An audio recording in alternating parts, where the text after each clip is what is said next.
네, 여러분 반갑습니다. 머니 스캔들 에피소드 9. 네, 오늘 9회입니다. 여러분들 반갑습니다. 네, 저는 오늘 수업을 들으러 온 돈킹입니다. 반갑습니다. 네. 네, 안녕하세요. 저는 머니 트레이너 백승입니다. 네. 네, 인사가 너무 짧았나요? 아유, 진짜 여기 더워가지고 진짜 더위 먹을 것 같아요, 진짜로. 네. 진짜 막 그래도 오는데, 저는 비가 오는 것보다는 너무 좋은 것 같아요. 그래요? 네. 저는 습하지만 않으면 비 오는 것도 좋은 것 같아요. 요즘에 또 더우니까. 그렇습니다. 네. 확실히 뭐 날씨에 대해서도 이렇게 네. 온도차가 있는 것처럼 모든 일에도 서로 바라보는 입장이 좀 다르긴 한 것 같아요. 그렇죠, 네. 그렇죠. 아니, 그래서 저는 좀 서로 입장을 좀 존중을 해줘야 돼, 뭐든지. 바라보는 입장도 다르기 때문에. 그렇습니다. 왜 갑자기 이런 얘기를 하는지 모르겠지만, 제가 너무 이렇게, 되게 인생에 간섭받는 거 되게 싫어하는 스타일이거든요. 그러실 것 같아요. 네네네. 고집이 세가지고. 네. 저도 좀 순하게 생겼는데 남의 네. 말 잘 안 들어요. 네, 순하게 생겼는데 네, 그러니까 좀 자기 고집이라 그래야 되나? 모든 사람들이 좀 다 네, 그럴 것 같아요. 진짜 순하고 뭐 물 같은 사람 진짜 거의 없는 것 같긴 해요. 진짜. 나는 순한 사람이야 라고 해도 다 자신을 위해서 움직이는 거니까. 그럼요. 그래서 자기가 잘 먹고 잘 살자고 이렇게 그런 거죠, 뭐. 네. 자, 오늘은 이제 세금에 대한 얘기를 할 건데, 세금도 마찬가지인 것 같아요. 나라를 운영을 하려고 하면 당연히 세금이 있어야 하는데, 또 그 세금을 내는 뭐 저희와 같이 서민인 입장에서는 이 세금을 바라보는 느낌이 또 다른 것 같거든요. 그쵸. 늘 세금은 걷어도 많은 것 같고, 뭔가 공평하지 않은 것 같은데, 네, 오늘은 부동산 세금에 대해서 좀 얘기를 해보려고 합니다. 좋습니다. 부동산 세금. 또 숫자 나올 것 같아서 조금 이제 머리가 겁나시죠? 네, 저도 오늘 준비하면서 돈킹님에게 어느 수준까지 얘기를 해야 될까. 이제 우리가 유튜브 채널이다 보니까 아무래도 이제 듣는 분들은 이 듣는 기가 좀 높으시단 말이에요. 맞아요. 그래서 돈킹님 수준에 맞추자니 너무 좀 김초적인 얘기를 해야 될 것 같고, 또 유튜브를 듣는 분들의 수준을 고려하자니 너무 또 복잡한 얘기만 해야 될 것 같아서 좀 고민을 하다가 그래도 우리의 취지는 머니 트레이닝이잖아요. 적어도 좀 쉬운 얘기, 즉 레벨을 좀 낮춘 것부터 시작을 해야 될 것 같아서 아주 보편적이고 기본적인 내용 하도록 하겠습니다. 제가 갑자기 멍 때리더라도 제가 또 못 알아듣는구나 하고 그냥 이렇게 넘어가셔야 무시하려고요. 저를 너무 이렇게 이해시키려고 하시면 너무 힘드실 거예요. 3시간도 모자라요, 그렇게 되면. 근데 그런 건 있더라고요. 그 일본에서 디자인을 뭐 일본뿐만 아니라 그 독특한 프로젝트를 하나 진행을 한 거예요. 그러니까 한 사람을 만족시키는 디자인을 한번 뽑아보자. 그랬더니 정말 다수의 그 유저들이 좋아하는 그런 디자인이 나왔대요. 그러니까 제가 돈킹님을 포기를 못하는 이유는 뭐냐면 어차피 이거를 듣는 분들은 이해를 하신 분들은 이해가 완료된 거잖아요. 근데 여전히 이해를 못하는 레벨이 낮은 분들은 그렇구나 하고 넘어갈 수 있거든요. 그래서 돈킹님을 최대한 이해를 시키는 게 가장 낮은 레벨에 있는 분들까지도 이해를 시키면 완벽해지는 거잖아요. 네, 그래서 제가 이 설득의 끈을 못 놓고 네, 그렇게 좀 더 노력을 하고 있는 겁니다. 저도 이게 근데 이해라는 게 노력한다고 되는 게 아니어가지고 얘가 안 돌아가면은 이게 안 되더라고요. 물론 이제 체질적으로 안 되는 분들이 있기는 해요. 근데 그것도 계속 듣다 보면 그래도 이런 건가 하고 막연하게 개념은 잡히실 수 있으니까요. 가급적이면 제가 놓치지 않고 좋습니다. 포기하지 않겠습니다. 네, 좋습니다. 역시. 좋습니다. 전문가다운 놓치지 않는. 포기하지 않을 거예요. 좋습니다. 자, 오늘 스트레칭 한번 보도록 할까요? 네. 스트레칭의 제목은 부동산 세금입니다. 자, 세금에는 여러 종류가 있겠지만 그 중에서도 저희는 부동산에 대해서만 얘기를 하려고 해요. 7월 21일이었는데 오늘 25일인가요? 6일인가? 6일이네요? 네. 날짜 개념이 이제 점점 자꾸 나이가 들수록 좀 빨라지고 있긴 한데. 저는 그 의미가 없는 게 그래 뭐 하루 더 지난다고 뭐가 달라 이게 뭐 수요일이건 목요일이건 뭐가 다른가 약간 이렇게 되고 있어요 지금. 그러면 안 되는 거 아니에요? 주말이면 무슨 의미야, 월요일이면 무슨 의미야 이렇게 되고 있어요 지금. 어제도 다른 모임에 갔는데 저보다 조금 조금 나이가 많으신 분이 정말 시간이 빨리 가는 것 같다라는 얘기를 하시면서 아 이건 참 시간은 상대적인 거구나라는 걸 느꼈어요. 네, 자 세금이 7월 21일 날 그 2022년도 세제 개편안이라고 해서요. 세금 말 그대로 서민들이 내야 되는 세금에 대한 걸 다 세제라고 부르는데요. 그 세제를 개편, 그러니까 말 그대로 기존에 있던 것들을 좀 변경했다라는 의미잖아요. 그런데 보통 이런 이런 계획들에는 뭐 날짜를 보통 붙이는 편이거든요. 그래서 7월 21일 세제 개편안 뭐 이런 식으로 나와야 하는데 타이틀이 2022년도라고 나왔어요. 그러니까 좀 더 포괄적이고 굉장히 광범위한 범위 내에서 세제 개편안이 발표가 된 거죠. 그래서 개인들이 내야 되는 세금이 이렇게 많았나 싶을 정도로 뭐 한 200페이지에 육박할 정도로 굉장히 두터운 그 세금 개편안이 나왔는데요. 솔직히 저희는 그 세금에 대해서 다 얘기를 하면 좋겠지만 저희는 부동산에 대한 얘기만 오늘 조금 하려고 해요. 좋습니다. 그런데 이 개편안들이 계속 발표가 나올 때마다 솔직히 굉장히 어렵거든요. 그래서 이제 저번 정부죠. 문정부 하에서 정말 많은 세금 개편안들이 있었어요. 근데 기존 안에다가 뭐 조금씩 첨부하는 내용이었기 때문에 거의 세무사조차도 세금을 포기했다라는 표현을 이 문정부 하에서 했었거든요. 그래서 이제는 다시 돌아가서 왜냐하면 새로 바뀐 정부 하에서는 그렇게 복잡했던 세제안들을 조금 조정을 해줄 가능성이 많기 때문에 다시 기본으로 돌아가자. 그래서 오늘은 가장 기본적인 세금에 대해서 얘기를 하도록 하겠습니다. 네, 좋습니다. 그럼 도표를 보면서 좀 얘기를 해보도록 하죠. 부동산을 사려고 하면 그러니까 부동산을 내가 소유를 했다라는 거에서는 보통 3번의 세금을 크게 걷어요. 그러니까 지금 동키님이 뭔가 부동산을 하나 사겠다라고 마음을 먹으면 자 내가 살려고 할 때 세금을 한번 내겠죠. 살려고 할 때? 살 때. 그렇죠. 살 때 한번 내고. 자, 그거를 좀 더 어렵게 얘기하면 취득할 때라는 표현을 씁니다. 자, 그래서 취득 시에 한번 세금을 내고요. 자, 그 다음에 그 부동산을 뭐 주택이 됐던 상가가 됐던 토지가 됐던 보유하는 동안에도 세금을 내요. 계속. 그래서 그거를 보유세라고 합니다. 쉽죠? 단어가 어렵진 않아요. 자, 그렇게 보유를 하고 있다가 제가 매도해야 될 일이 생겼어요. 자, 그러면 매도할 때도 또 세금을 내게 돼요. 그래서 솔직히는 부동산을 내가 한번 샀다가 파는 과정에서 총 취득, 보유, 매도하는 동안에 3번의 세금을 낸다라고 생각을 하시면 됩니다.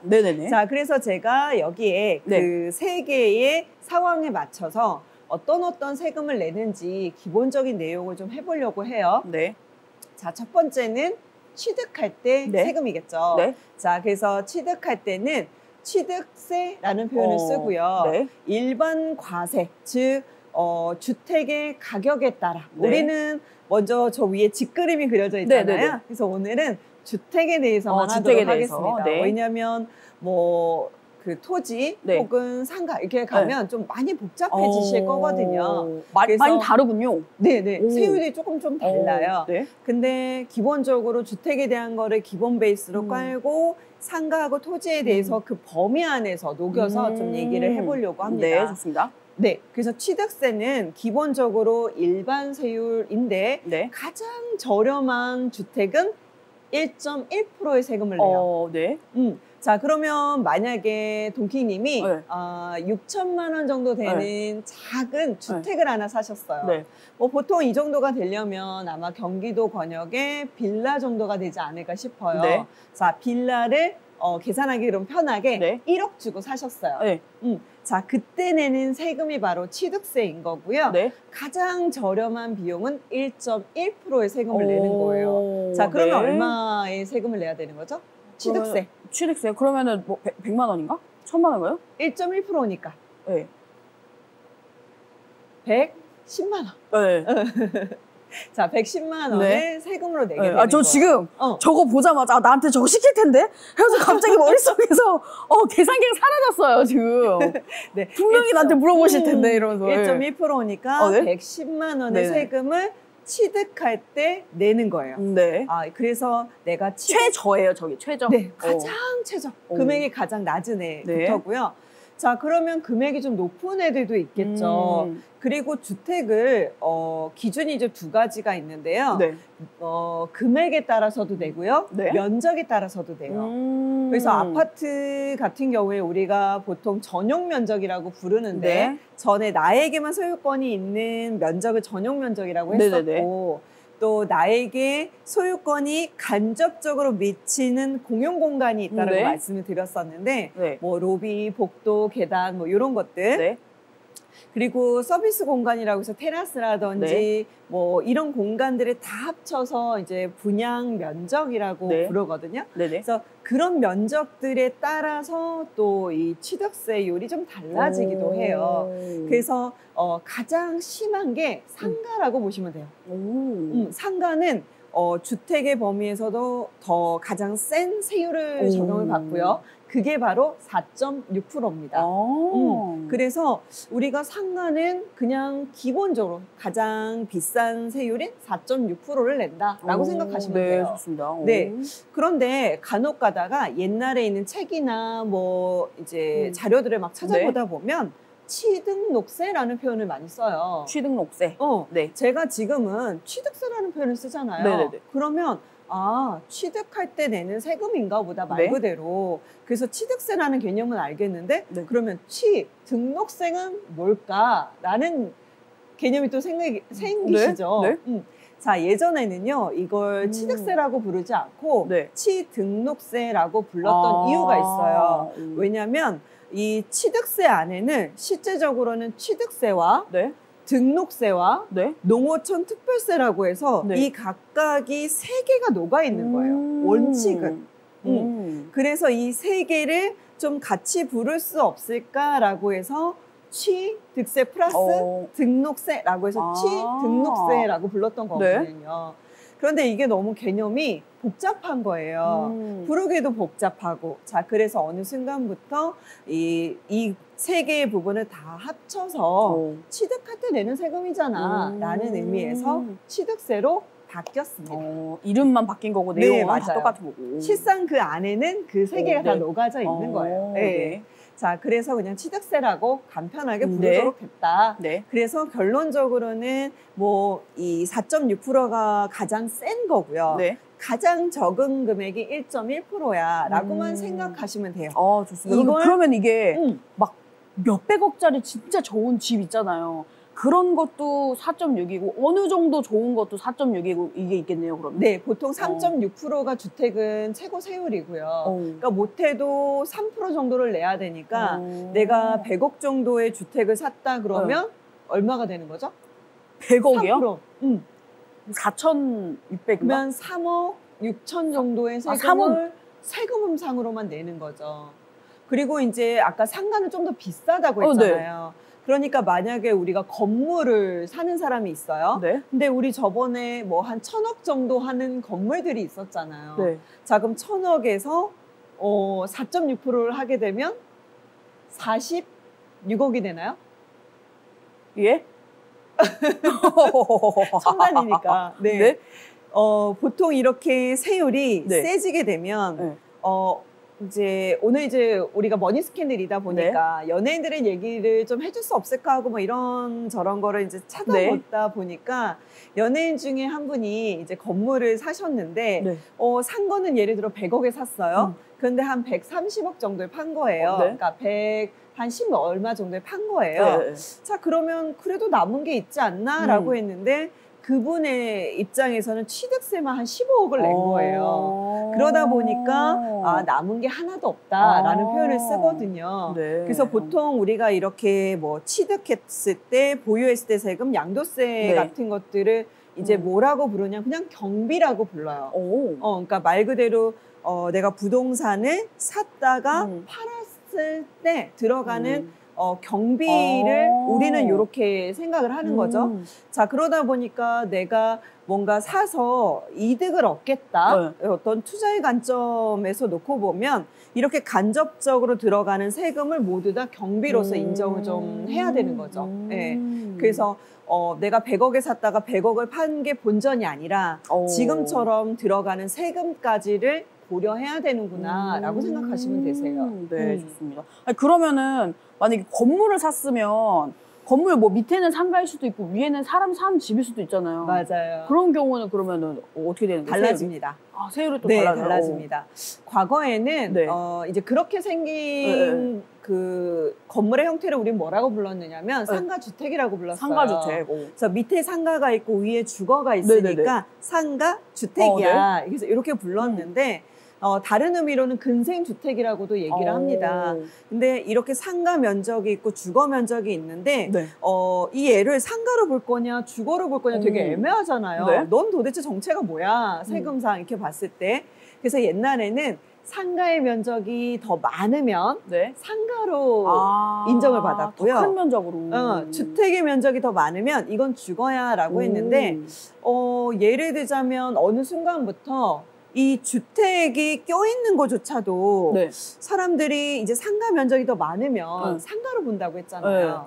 그래서 1가구 1주택을 갖고 있는 분들이 뭔가 이렇게 다른 부동산을 사고 싶은데 뭔가 안전한 거. 왜냐하면 주거는 전세를 놓으면 잘 나가잖아요. 그렇죠. 근데 상가는 만약에 전체가 다 상가인데 예를 들어 코로나처럼 어떤 그런 변수가 생겼을 때 공실이 나면 좀 무섭잖아요. 그렇죠.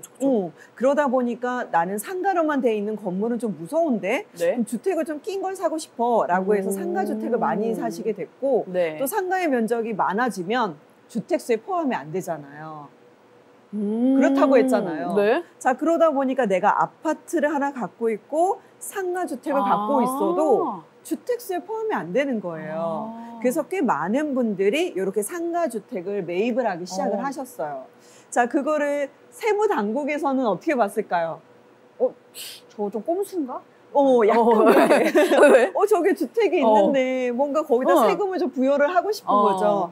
자, 그래서 법이 바뀌었습니다. 문정부 하에서. 그래서 상가는 상가대로 면적, 주거는 주거대로. 그래서 주거의 면적이 몇 평이 되더라도 이제는 주택수로 보겠다. 이렇게 바뀌었고, 그럼 주택으로 보니까 당연히 어떻게 해야 될까요? 그에 맞는 취득세, 보유세, 양도세를 부과하기 시작을 했습니다. 굉장히 좋은 질문이시고 그래서 과거에는 그렇지 않았던 때가 있었는데 요것도 어떤 그 정부의 어떤 입장차에 따라서 세금 기준이 달라질 수 있구나라는 걸 인지하시면 될 것 같아요. 좋습니다. 그 지금 채팅으로 진성애님께서 건물을 사고 싶은 저로서는 매우 귀가 쫑긋합니다 하셨습니다. 오늘 꼭 진짜 처음부터 끝까지 앉아서 강의 들으시면 좋을 것 같아요. 우리 책 받으셨던 분이시네요. 보내주셨나요?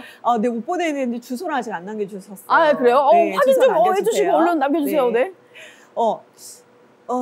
그래서 예전에는 이제 그 근생, 지금 말 그대로 상가만 들어가 있는 건물이 오히려 이제 좀 별로였는데 이렇게 법이 바뀌다 보니까 어떻게 됐을까요? 주택이 이제 아까 상가 건물에는 뭐 예를 들어 10층이 있는데 딱 한 층만 주택인 거예요. 그래도 뭐가 되죠? 2주택자가 되는 거죠. 그러다 보니까 이제는 상가주택, 즉 상가와 주택을 끼고 있는 이런 문제들이 건물들이 잘 안 팔리기 시작을 했어요. 그래서 지금은 전체가 근생으로만 되어 있는 애들이 훨씬 더 매매가 잘 이루어지도록 됐습니다. 그래서 이 건물의 형태는 아까 말씀드렸듯이 시류에 따라 혹은 세금 정책에 따라서 달라질 수 있기 때문에 그때그때 맞는 매도 전략을 좀 세우시면 될 것 같고요. 그러면 이렇게 상가주택일 때는 상가분은 4.6%로 인정을 받는 거고요. 그 다음에 위에 있었던 주택은 아까 기준이 2개라고 말씀을 드렸잖아요. 금액과 면적에 따라 그에 맞춰서 1.1%부터 3.6%까지 본인에 맞는 세금을 또 내시면 됩니다. 아, 좋습니다. 또 지금 세금 아이고 하시면서 너무 어려운데 행복한 상상을 한번 들어봅니다 하셨습니다. 저희 트레이너님께서 설명 굉장히 차근차근 쉽게 해주시기 때문에 오늘 진성현님께서 강의 들으시면서 방송 보시면은 조금 이해가 좀 잘 되실 것 같고, 혹시라도 보시다가 좀 궁금한 거 있으시면은 편하게 질문해 주시면 좋을 것 같습니다. 네. 자, 그런데 제가 이거를 일반 세율이라고 했잖아요. 네. 자, 그런데요. 여기에 또 추가가 된 세금이 있어요. 네. 요거를 뭐라고 부르냐면 중과세율이라고 부릅니다. 중과세. 중과는 뭘까요? 더 부하는 거? 그렇죠. 가중치를 탁 넣어주는 거죠. 자, 여기가 일반적인 세율 구간인데 지금 한 몇 년 동안 주택의 가격이 굉장히 좀 많이 올랐어요. 그 중에서도 특히 아파트의 가격이 상당히 많이 올랐죠. 자, 그런데 모든 사람이 한 채만 갖고 있으면 가격이 이제 매매가 그렇게 많이 일어날 것 같지 않은데, 한 채 이상을 갖고 있는 사람들이 계속 뭔가를 사고 파는 행위를 하다 보니까 두 채 이상 사지 않도록 해야겠는데 라는 개념을 가져오게 됐고, 자기가 보유하고 있는 주택, 즉 살고 있는 주택을 뺀 나머지 주택을 더 살려고 하는 사람들을 다주택자라고 부르기 시작을 합니다. 그래서 주택을 2개 이상 갖고 있는 사람을 다주택자라고 부르고, 다주택자들은 다 투기자라는 표현을 쓰기 시작을 해요. 자, 그래서 주택을 2개 정도부터 살려고 하는 사람들에게는 요 취득세를 아주 강하게 물리겠다라고 해서 법이 바뀌었습니다. 요번에? 아니요. 전에. 전에. 자, 그래서 예를 들어서 주택을 구입을 할 때 모든 사람이 이 아파트 가격이 오를 거야 라고 해서 사는 사람도 있겠지만 뭐 예를 들어서 제가 뭐 강원도나 혹은 뭐 강릉 혹은 전라도 뭐 혹은 제주도 이렇게 뭔가 전원주택의 성격으로 내가 집을 한 채 더 사볼까? 라고 하는 사람들도 있을 수 있잖아요. 그쵸? 그래서 이 지역을 지정을 했어요. 그래서 뭐 투기 지역부터 투기 과열지구, 그 다음에 조정 지역이라고 해서 각각의 뭔가 집값이 많이 오를 만한 지역들을 지정을 했습니다. 그래서 조정 지역 이상이 되는 주택을 만약에 두 번째 사시게 되면 그때는 취득세를 8%로 하겠다라는 거예요. 자, 그러면 경기도의 웬만한 지역이 그냥 다 조정 지역이거든요. 거의 80%가 뭐 전에는 거의 100%가 됐다고 해도 과언이 아니었어요. 왜냐하면 뭐 포천처럼 정말 저쪽 북쪽에 있는 곳들만 빼고는 거의 다 조정 지역에 들어갔었거든요. 자, 그러다 보니까 뭐 한 3억 정도 되는 아파트를 사겠다라고 하면 그 전에는 한 1.1% 정도만 냈으면 됐어요. 그럼 한 330만 원 정도만 내면 됐는데, 이게 두 번째 주택을 사게 되면서 8%가 되면 얼마를 내요? 38에 24, 2,400만 원을 취득세로 내야 됩니다. 상당히 크죠? 자, 그런데 여기서 더 나아가서 세 번째 주택을 사려고 하는 거예요. 자, 그러면 세 번째 주택은 12%의 취득세를 내야 됩니다. 그럼 3억이라고 하면 10이니까 4,200만 원이 되나요? 4,200만 원의 취득세를 내야 돼요. 자, 그러면 내가 뭔가 주택 가격이 오를 것 같아서 두 번째 주택도 사고 세 번째 주택도 샀는데 2,400만 원이 올라도 아까 이거를 경비라고 했다고 했잖아요. 그러니까 2,400만 원을 나는 이미 취득세로 냈기 때문에 그 이상이 올라도 뭐다?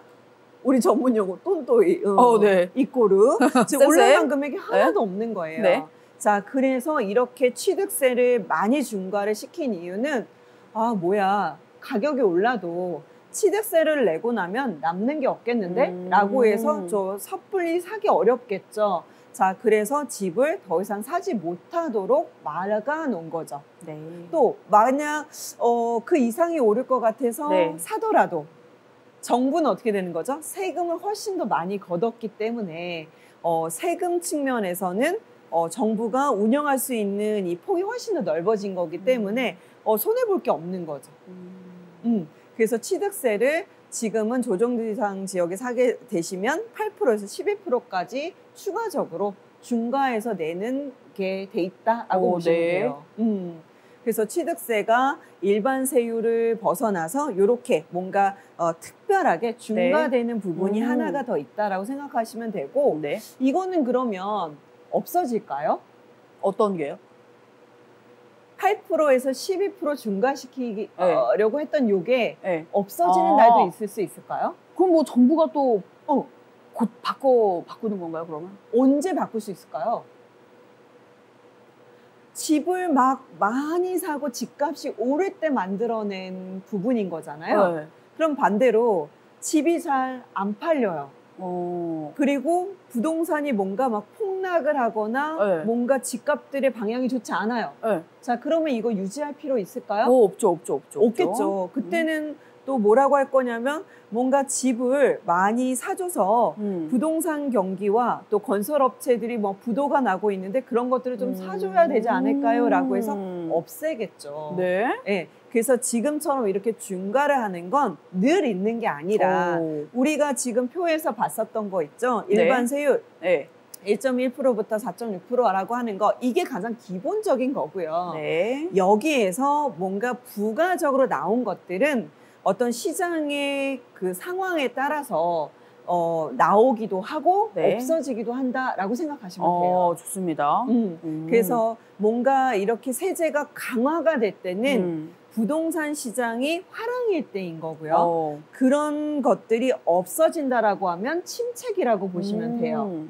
그래서 우리 입장에서는 저런 그 부가적인 것들은 없어질 날도 오겠구나라고 생각을 하시면 되셔서 가장 기본적인 것만 알고 계시면 됩니다. 자, 요게 취득세예요. 취득세는 1.1%부터 상가까지 해서 4.6%까지 일반적으로 내는 세금, 가장 많이 내는 세금이야라고 기억하시면 되세요. 되셨나요? 네. 요것도 물어볼 거예요. 자, 두 번째는 그러면 이제 취득을 했으니까 내가 부동산을 보유하고 있는 거죠. 자, 보유하는 동안에도 세금을 내겠죠? 자, 그러면 보유 시에 내는 세금 알아보도록 할게요. 자, 첫 번째는 재산세입니다. 근데 제가 첫 번째라는 표현을 썼어요. 자, 그러면 뭐가 또 있나 봐요? 또 있어요. 두 번째는 바로 종합부동산세입니다. 자, 그런데 재산세만 하셔도 돼요. 왜냐하면 종합부동산세는 모든 사람이 내는 건 아니거든요. 자, 먼저 그래서 재산세부터 먼저 보도록 할게요. 자, 재산세는요, 세율이 0.1%부터 0.4%예요. 자, 그러면 내가 갖고 있는 부동산이 10억이라고 하면 0.1%니까 10억에서 1%는 얼마죠? 10억에서 1%요? 우리 금액하는 건 하지 말까 봐요. 아니요, 그게 아니라 저한테 물어보지 않으시면 돼요. 1%는 이거다라고 정답을 얘기해 주시면 정답을 쭉 얘기하는 게 더 편하세요? 제가 동그라미 개수가 머릿속에 안 들어오기 때문에. 저도 근데 솔직히는 물어보고 알았어요. 0.1%가 몇이더라. 제가 그럼 시간을 좀 끌어드릴게요. 제가 동그라미를 세야 돼가지고 사실 뭐 몇 억 이런 게 제가 정말 너무 신기한 게 뭐 이제 주식에 대한 주식수 가지고 막 얘기를 하다가 저도 그게 약간 애매하더라고요. 그래서 그 이제 이 뭐라 그러죠? 산수가 좀 안 되는? 그러니까 이게 이런 것 같아요. 왜 그 노화 방지를 하기 제일 좋은 게 전화번호를 외우는 거라고 하더라고요. 그러니까 옛날에는 사람들이 전화번호를 외웠어요. 그래서 제 전화번호를 뺀 가족의 전화번호들을 기억을 했거든요. 근데 저 지금 동사무소나 이런 데 가서 가족의 인적사항을 쓰라고 해요. 그래서 뭐 주민등록번호하고 전화번호를 쓰라고 하는데 우리 자녀 거도 제가 기억을 못 하겠는 거예요. 제 것도 가끔 기억이 안 난다고요, 진짜. 그러긴 하죠. 내 번호 그래서 제가 그거를 막 뭐더라? 찾아요. 맞아요. 그래서 이거 확실히 계산기를 하는 것, 그다음에 전화번호를 못 외우게 되는 것도 자꾸 뇌를 퇴화시키는 맞아. 일이긴 한 것 같아요. 옛날엔 진짜 다 외웠었는데. 맞아요. 그래서 좀 변명을 해봅니다. 그래서 0.1%가 지금 화면 포커스가 조금 흐린 것 같다고 얘기를 하시네요. 어느 포커스 말씀하시는 거예요? 저희 얼굴 말씀하시는 건가요? 그거를 좀 얘기해 주시면 잡아보도록 하겠습니다. 아까 잡았는데 그거 좀 말씀해 주세요. 네. 자, 그러면 네. 우리는 내가 단번에 좋아지지는 않을 거니까 10억을 네. 한번. 네. 10억. 10억에 네. 0.1%면 1%면은 1,000만 원이죠? 100만 원이네요, 그러면. 1%가 1,000만 원, 네. 0.1%니까 100만 네. 원. 그러면 0.4%면 한 400만 원 정도쯤. 저 1년에 한 번 내는 건가요? 그렇죠. 1년에 딱 한 번 내요. 네. 재산세는 토지분이 있고 그 주택 건물분이 있거든요. 네. 그래서 요 두 개를 가지고 이제 세금을 내는데 7월 달에 한 번, 9월 달에 한 번 이렇게 냅니다. 아, 재산세요? 네네네. 아, 2번 내는 거예요, 그러면? 네. 그러니까 토지분하고 건물분하고. 그러니까 예를 들자면 네. 부동산은 토지에 대한 가치를 따로 매기고요. 네. 건물에 대한 가치를 따로 매겨요. 그럼 그 10억이라 하는 게 뭐를 말하는 거예요, 그럼? 그거는 이제 부동산 매매가인 거고요. 네.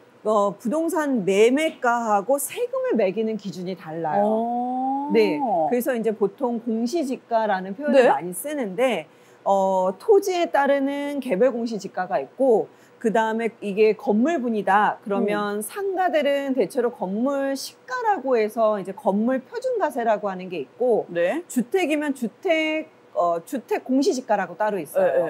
그래서 이 건축 용도상 얘가 뭐냐에 따라서 세금을 매기는 기준이 달라요. 그러니까 우리가 10억짜리를 갖고 네. 있어도 세금을 매기는 기준은 살짝 낮은 거죠. 네. 좋습니다. 네. 지금 얼굴이 조금 흐릿하게 보인다고 하시는데 흐릿하게 보시는 게 더 나을 수도 있어요. 조금 흐릿하게 보시는 게 살짝 이렇게 아른아른하게 보시는 게 더 좋으실 수도 있습니다. 우리 진성이님. 혹시 뭐 위에서 확인해 보시고 포커스 잘 안 맞는 거 있으시면 와서 확인해 주시기 바랍니다. 네. 네. 살짝 졸릴 때 서로 더 예뻐 보이니까 그런가요? 살짝 흐릿하게 보시는 게 더 좋으실 수도 있어요. 네, 그럴 수 있어요. 네.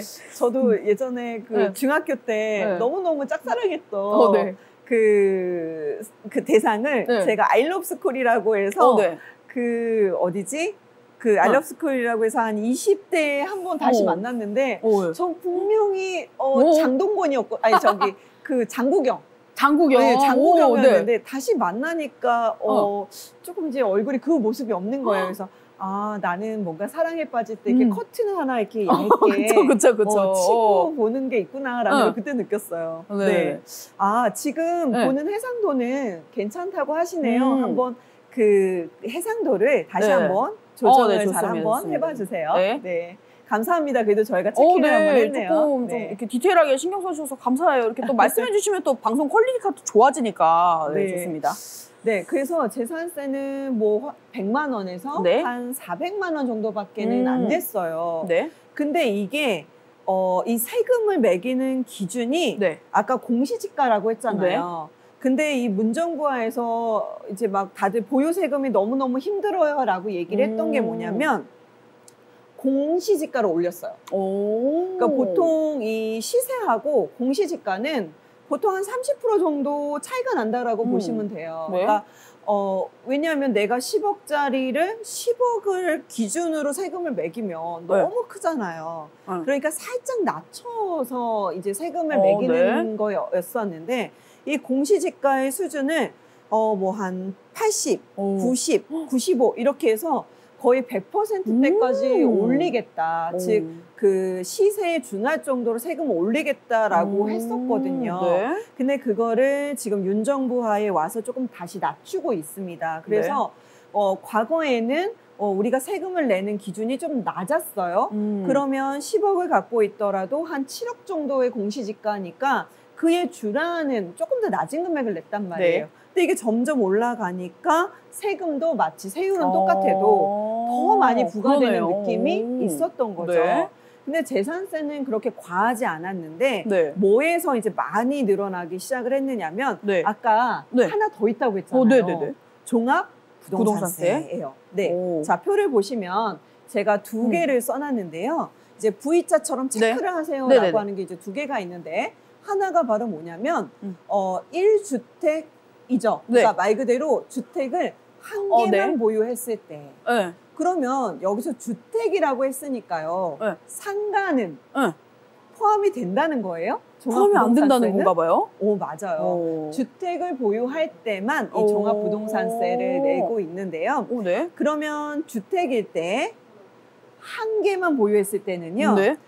이 공시지가 기준으로 네? 12억 정도까지는 세금을 안 내도 돼요. 그러니까 공제를 해주는 거야. 12억까지를 공제를 해줍니다. 자, 그런데 이게 과거에는 9억이었어요. 네. 왜냐하면 기본적으로 세금 부동산이 가격이 높지 않았어요. 그때 대부분의 한 30평대 아파트, 즉 서울에 있는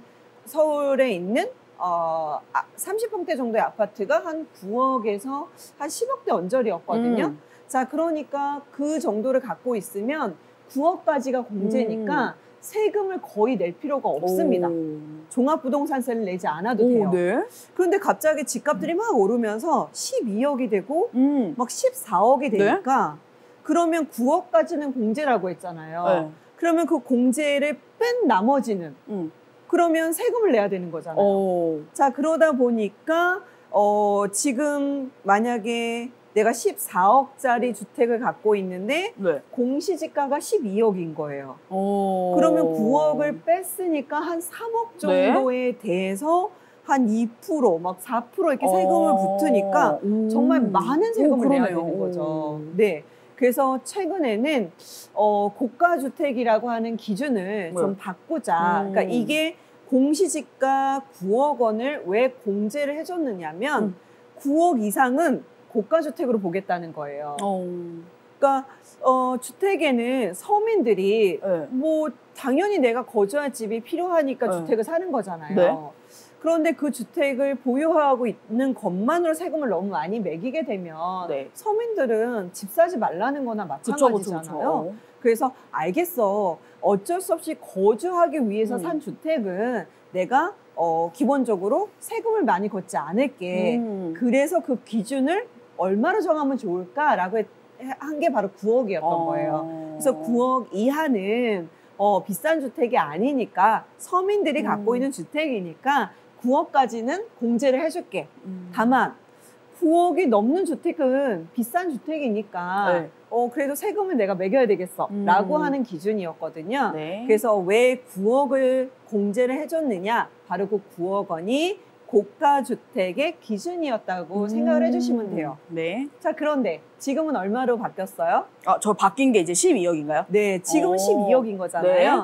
말 그대로 고가주택에 대한 기준이 12억으로 바뀌게 됩니다. 네. 아까 말씀드렸던 7월 21일 날 세제 네. 개편안이 네. 나왔을 때 요 고가에 대한 기준이 다시 명확하게 12억으로 이제 정리가 된 거고요. 네? 다만 요 12억에 대한 기준은 올해분부터는 아니고요. 내년부터라고 보시면 돼요. 2023년도. 그러면은 올해 안 사고 내년에 사는 게 더 이득일 수도 있는 건가요? 이 재산세는요. 네. 언제 내는 거냐면 기준이 있어요. 지금 그러면 올해 안 사고 내년에 사면 네. 되네요 라고 얘기했잖아요. 예를 들자면 제가 1월 1일까지는 주택을 소유하고 있었어요. 근데 1월 2일 날 판 거예요. 네. 자, 그럼 저는 세금을 내야 돼요, 말아야 돼요? 또 반대로 12월 31일이 항상 마지막 일이잖아요. 네. 근데 제가 31일 날 판 거예요. 자, 그럼 세금을 내야 돼요, 말아야 돼요? 그러니까 이게 사는 사람 입장에서는 그래요. 내가 판 사람 입장에서는 1월 1일이니까 올해 딱 하루만 보유했는데도 세금을 내야 되는 건가? 하고 퀘스천이 생기는 거고요. 반대로 내가 산 사람이 있겠죠. 12월 31일 날 산 사람이 있을 거예요. 그러면 정말 딱 하루만 보유한 건데 올해 이렇게 보유하는 동안의 세금인 재산세와 종합부동산세를 내라고 하면 억울한 사람이 생기겠죠. 그렇지 않겠어요? 그렇죠. 자, 그러면 가장 합리적인 방안은 언제 기준으로 내는 게 좋을까요? 그러면은 그냥 기간으로 봐야 되나요? 기간으로? 보유한 기간? 예를 들어 뭐 세금이 아까 뭐 300을 내야 되면 보유 날짜에 따라서 세금을 낸다? 그럼 어떻게 해야 되죠? 그것도 되게 합리적이긴 하네요. 네, 자, 그렇게 따지면 일일이 다 세무당국이 계산을 해주거나 개인들이 세금을 다 계산을 해서 신고를 해야 되겠죠. 네. 자, 그건 너무 복잡할 때니까 어떤 날짜를 딱 기준으로 잡자. 자, 그러면 날짜 기준을 하나 딱 정할 건데 어떤 날짜가 합리적일까요? 개편안이나 이런 게 나온 날짜? 개편안 같은 게 나온 날짜? 개편안이 나온 날짜? 그럼 7월 21일? 뭐 그 기준으로 하든지 그럼 그 전 날짜에 판 사람들만 그럼 그 개편안이 새롭게 나올 때마다 항상 그 날짜 해야 되겠네요? 그것도 좀 인류적이지 않겠죠? 네. 그럼 그냥 정답을 그냥 대놓고 어느 정도 추정할 수 있게 여쭤볼게요. 1월 1일부터 12월 31일이야. 그러면 365일 기간 중에 어떤 날짜를 기준으로 잡으면 좋을까요? 1월 1일? 아니 질문 안 하시면 안 돼요. 아니 진짜 몰라요. 너무 한 개도 모르겠어요. 아하, 이게 민주주의가 뭔가 이런 전혀 감을 못 잡겠는데 왜 너무 당연하게 알 거라고 생각하시는 거 아니에요? 아니 근데 봐봐요. 365일 아니 누구 중에 알아요? 누가 대답해봐. 빨리 누구야? 빨리 대답해봐. 어느 정도에 놓으면 좋을까? 누구나 다 앞에 있으면 불리한 사람이 있을 거고 뒤에 잡아도 불리하니까 가장 합리적인 거 언제예요? 판팅이죠. 중간에. 산 거와 판 거의 중간 날짜? 아니 그러니까 어느 날짜가 되든 내가 보유한 날짜에 너무 앞에를 잡아도 기준을 앞에 잡아도 손해보는 사람이 있을 거고 그렇죠? 뒤에 놓은 사람이 그렇게 잡아도 이제 불편하게 있을 테니 중간 날짜를 정해놓으면 그래도 좀 합리적이지 않겠냐라고 보지 않을까요? 그래서 기준일이 보통 우리가 12개월이니까 6개월이잖아요. 네? 그래서 6월 1일이 기준일이 돼가지고요. 그 날짜에 소유한 사람, 누가 됐든지 간에 6월 1일 기준으로 그냥 그 날짜에 소유한 사람한테 재산세를 부과할 거야. 이렇게 돼 있습니다. 그걸 어떻게 맞춰요, 제가? 정말 말도 안 되는 것 같은데, 내가 내 입장에선 지금? 그래요? 그것도 합리적이지 않은데? 않은가? 전혀 합리적이지 않은데? 그런가요? 네. 네, 세무당국에 말씀드립니다. 아니, 왜냐면 굉장히 불합리하다고 얘기를 하네요. 그러면은 또 뭐 6월 1일. 저는 나름 그게 합리적이라고 생각을 그러면 했거든요. 또 그 전후로 해서 머리를 써서 이렇게 팔고 사고 막 네, 이렇게. 그러다 보니까. 그러니까요. 네, 뭔가 잔금일 있죠. 소유권이 바뀌는 날짜를 잔금일 기준으로 좀 해요. 그러니까 누구에게 소유권이 있느냐라는 기준을 세울 때 두 가지인데 하나는 등기부 등본의 소유자가 바뀐 날 혹은 잔금을 치른 날짜 중에 빠른 날짜예요. 근데 대부분 등기부 등본이 더 늦게 바뀌기 때문에 잔금일을 기준으로 그 날짜로 소유권이 바뀐 것으로 봅니다. 자, 그러다 보니까 어떻게 했을까요? 막연하게 이 부동산을 내가 6월 1일 날짜로 잔금을 치르면 재산세를 누가 내요? 내가 내야 되네. 맞아요. 판 사람. 그 전에 소유했던 사람이 내겠죠. 아깝잖아요. 그럼 잔금일을 며칠로 해야 될까요? 파는 사람이야. 그럼 그 전에 팔아버려야 되는 그래서 5월 말에? 최대한 늦게 팔고 싶다 그러면 5월 31일자로 잔금일을 해야 되겠죠. 그러면 사는 사람은 그 하루 날짜 때문에 제가 재산세를 다 내야 될 거라잖아요. 그 해당 연도에. 자, 그러니까 사는 사람은 또 어떻게 할까요? 6월 1일자 말고 그 뒤로 해주세요. 라고 하겠죠.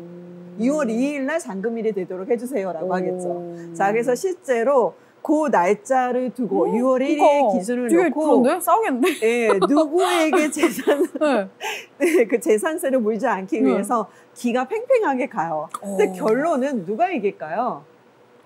결론은 파는 사람이 더 사고 싶은 사람이 지는 거고 그쵸. 더 팔고 싶은 사람이 지는 거겠죠. 그래서 그때 상황에 맞춰서 저는 그러니까 사고 싶은 사람이 6월 2일 날짜로 해주세요 라고 했는데 무슨 소리야. 당신 말고도 팔 사람 많거든? 라고 하면 당연히 거절하겠죠. 매도하는 사람이. 자, 그러면 어쩔 수 없이 5월 30 전후로 땡기게 되는 걸 거고요. 그 전후에 그런 일들이 되게 많겠네요. 네, 맞아요.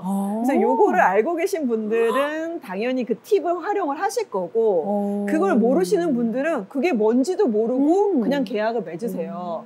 그리고 나서 제가 정말로 6월 며칠 날 딱 잔금을 치렀는데 아까 제가 재산세는 1년에 2번 부과가 된다고 했잖아요. 7월과 9월. 근데 사자마자 갑자기 7월 달에 재산세가 딱 오는 거예요. 9월 달에도 재산세가 오는 거예요. 왜 그거는 2개월 텀이에요, 근데? 모르죠? 그것도 불합리하다고 얘기할까요? 좀 이상한데? 모르겠어. 네? 자, 그래서 아마 7월이 주택분인가 모를 거예요. 그리고 나눠서 하니까. 9월달 반대였나? 이거 항상 헷갈리는데. 네. 어쨌든 두 가지를. 네. 자, 그러면 갑자기 소유권을 취득하자마자 그 두 번의 세금을 내는 거예요. 몇백씩. 금액이 큰 걸 취득할수록 더 크겠죠. 그쵸? 자, 그러면 갑자기 억울한 거예요. 그쵸. 그래서 공인중개사한테 물어봤어요. 근데 죄송한데 이거 제가 내야 되는 건가요? 혹시 이거 1년 아까 동키님이 얘기하신 것처럼 그럼 저는 뒤에만 조금 내고 앞에 분은 나눠서 내야 되는 거 아닌가요? 이때 아닙니다. 이건 6월 1일자 기준으로 소유자가 내는 겁니다. 라는 걸 뒤늦게 알게 되는 사람들이 꼭 있으세요. 그렇겠다, 진짜. 모르고 사면. 네, 생각으로 이걸 많이 알고 있으실 것 같지만 그렇지 않으신 분들도 많이 있어요. 그러니까요. 네. 자, 그래서 그 종합부동산세와 재산세의 기준은 보유한 날짜, 즉 6월 1일 소유자에게 무조건 간다. 하반기에 사야 된다 기억을 해야겠다. 그러면 그냥 하반기에 사야 되겠다. 무조건 하반기에 사야 돼. 네.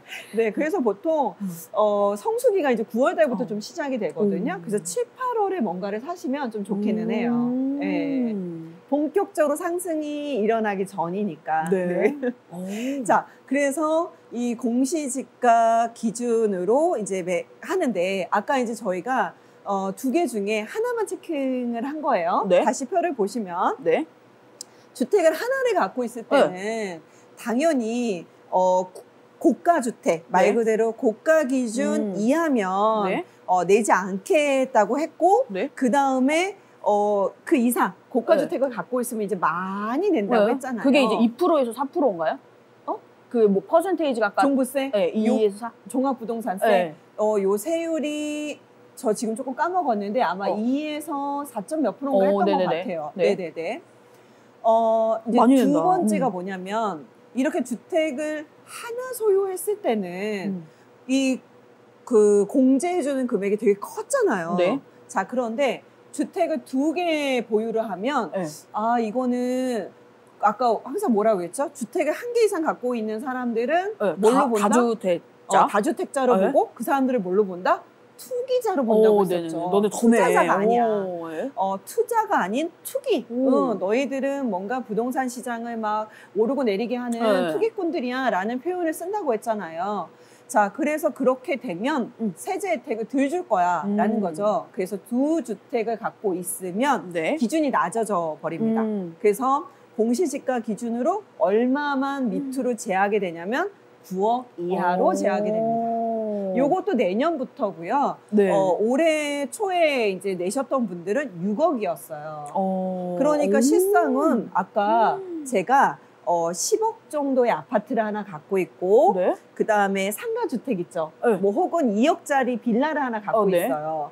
그러면 10억이었으니까 기본적으로 이제 전에는 9억 기준이었으니까 9억을 제하고 나면 솔직히 시가가 10억이기 때문에 공시지가는 한 8억도 안 될 거거든요. 그러니까 종부세를 한 푼도 안 내도 됐었어요. 근데 2억 정도 되는 빌라를 하나를 더 갖고 있게 되면 그게 공시지가가 1억도 안 돼서 합하면 9억이잖아요. 공시지가 기준으로는. 그런데 6억으로 낮아지니까 결과적으로 3억에 해당하는 세금을 내셔야 되는 거예요. 굉장히 좀 세지는 거죠. 지금은 그렇게 냈다는 거죠, 계속. 그러니까 옛날에는 1주택이 기본공제가 9억, 그다음에 2주택이 6억이었는데 이제 내년부터는 이 기준이 좀 올라가서 1주택일 때는 12억을 공제해주고 2주택 이상부터는 이제 9억까지 공제를 해주는 거죠. 그래서 한 3억 정도 차이가 나는데 어쨌든 주택을 많이 보유하게 되면 기준이 낮아져서 종합부동산세를 많이 내게 된다라고 생각하시면 돼요.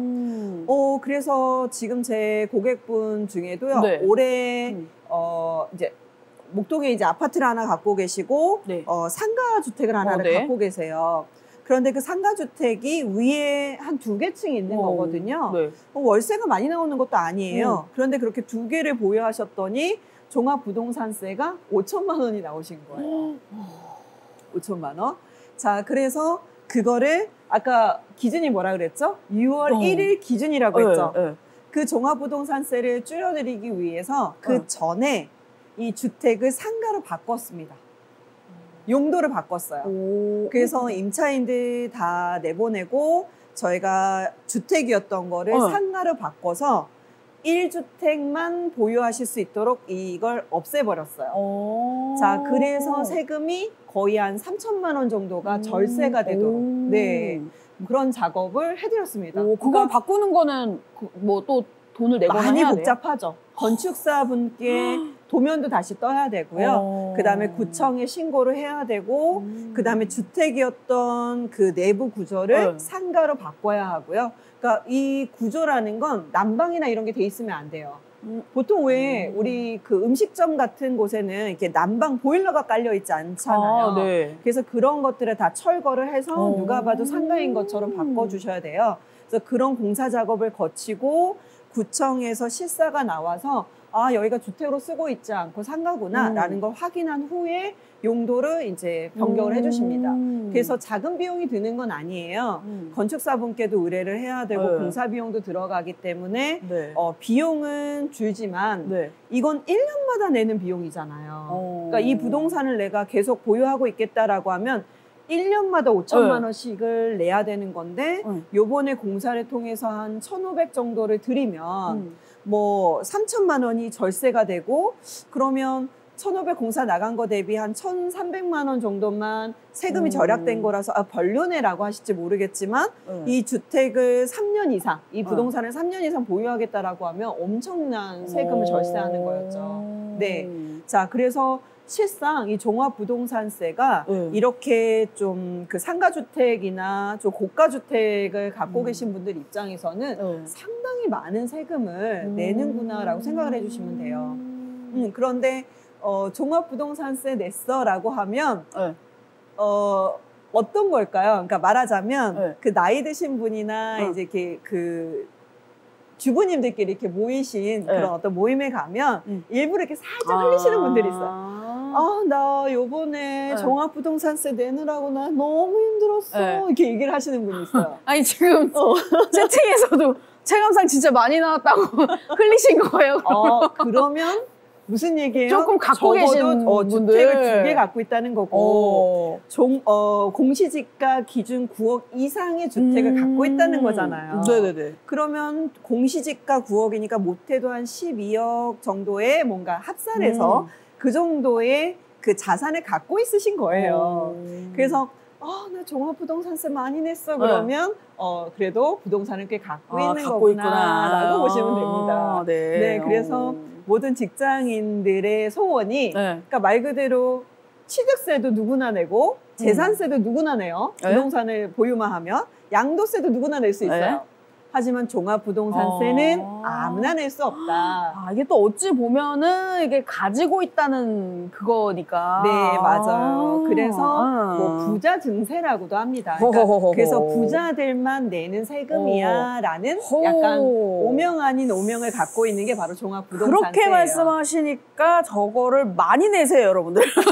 많이 내세요. 많이 내세요. 네. 그래서 요걸 좀 줄여서 종부세라고 종부세. 합니다. 네. 그래서 종부세 내는 사람은 나는 많이 내도 좋으니 종부세 냈으면 좋겠다라고 얘기를 하시는 분들이 있어요. 그렇죠. 그래서 저도 종부세를 내셨어요? 올해는 못 냈고 저번까지는 냈거든요. 근데 정말로 이렇게 5월 달부터 시작을 해서 한 7, 8월까지는 거의 세금 내는 구간이다 보니까 저도 이제 내야 되는 세금들이 많아서 이렇게 한 자금을 좀 미리 준비를 해놔야 돼요. 그래서 좀 어려움이 있죠. 그래서 전에는 뭔가 이런 세금들을 많이 냈으면 좋겠다. 많이만 냈으면 좋겠다 그랬는데 막상 이게 쉽지는 않더라고요. 세금을 내게 되면. 자, 그래서 종합부동산세 내는 사람이 되자라고 생각하시면 좋네요. 다만 제가 이제 안 내게 된 게 그 주택분이 바뀌었기 때문에 그런 거거든요. 상가로 바꾸신 거예요? 네, 그러니까 이게 주택을 어떻게 보유하고 있느냐에 따라 좀 달라지는 거니까 적어도 주택을 내가 고가주택을 대신 갖고 있으면 되겠죠. 그러면 또 세금을 내는 거니까요. 자, 그래서 그 종합부동산세를 낼 수 있도록 앞으로 노력하자 뭐 이렇게 마음 먹으면 되실 것 같고요. 자, 그러면 이게 이제 보유세예요. 네. 그럼 보유세는 크게 뭐가 있었다? 재산세, 종부세.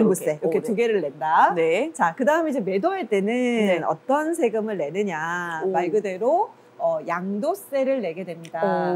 예, 양도소득세라고 얘기를 하는데요. 네. 요거는 뒤에서 우리 본격적인 스트레칭 시간에 좀 얘기를 할 거라서. 지금 아직도 지금 네.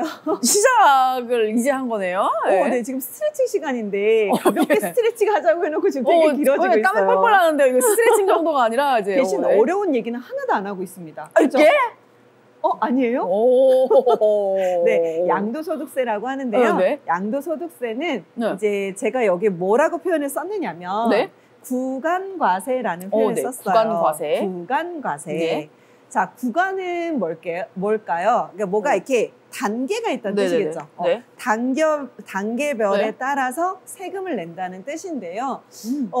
이 구간과세라고도 하고 또 세율 중과과세라고도 해요. 그러니까 구간에 따라서 세금이 가중되는 느낌이에요. 그러니까 돈을 많이 남기면 남길수록 퍼센테이지가 점점 커지는 거죠. 네네네. 그렇게 보시면 되세요.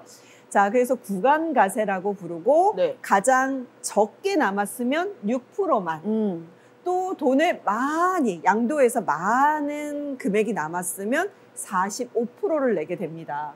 자, 그러니까 내가 아파트가 됐던 뭐 상가가 됐던 부동산을 보유하고 있다가 팔았는데 나 세금 요번에 6% 냈어. 그러면 적게 남은 거구나 라고 생각하시면 되는 거고요. 좋습니다. 야, 나 정말 이번에 세금 45% 냈어. 그러면 어머 엄청 올랐었네 라고 생각하시면 된다라는 거예요. 좋습니다. 그래서 가장 낮은 금액인 6%부터 45%까지.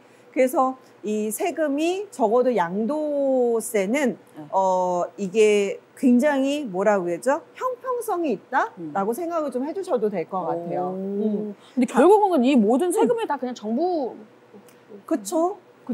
어쨌든 나라는 세금에 의해서 굴러가는 거잖아요. 그런데 이 세금들이 이 문정부 하에서 왜 이렇게까지 부동산 세금이 또 특히나 많이 높았느냐면 솔직히는 그 코로나가 있었잖아요. 코로나 우리 지원금 받으면서 되게 좋아했었잖아요. 근데 이 코로나 지원금으로 솔직히 예정이 있던 예산이 아닌 거잖아요. 항상 정부는 매년 예산을 짭니다. 올해 정부 말 그대로 이렇게 뭐 교육복지 쪽에서는 이렇게 쓸 거야, 국방비는 이렇게 쓸 거야, 뭐 어떤 예산들이 있는데 그 예산 안에 코로나와 관련된 예산은 없었을 거란 말이에요. 자, 그런데 너무나도 사람들이 어려워하니까 지원금이라는 걸 줬잖아요. 자, 그러면 당연히 그 지원금은 이 재정상으로 놓고 놓으면 마이너스일 거잖아요. 그래서 뭔가 더 추가적으로 걷어들일 세금들이 필요했는데 그 걷어들일 수 있는 가장 욕을 덜 먹을 수 있는 세금이 부동산 관련된 세금이었어요. 자, 그러다 보니까 뭔가 그러니까 부동산을 한 개만 갖고 있는 사람들한테 세금을 많이 거두면 뭐라고 할까요? 시민들의 불평이 굉장히 크겠죠. 그래서 뭐는 가급적 안 건드려야 될까요? 보유세는 가장 마지막에 건드려야 되지 않을까요? 그렇잖아요. 모든 사람이 주택을 다 갖고 있는데 주택 보급률이 100%가 넘어섰는데 누구나 다 갖고 있는 주택에 대해서 보유세를 올리면 가장 뭐라 하겠죠. 그래서 보유세는 가장 마지막에 건드립니다. 자, 그러면 가장 합리적으로 건드리기 좋은 게 바로 양도세예요. 양도세는 많이 남으면 남을수록 내는 세금이라고 했잖아요. 결국에 남으니까. 그러니까 양도세를 올려도 집을 또 안 갖고 있는 사람들 입장에서는 또 집값이 많이 오르지 않은 사람들 입장에서는 아유, 많이 올랐으면 그만큼 세금 내라.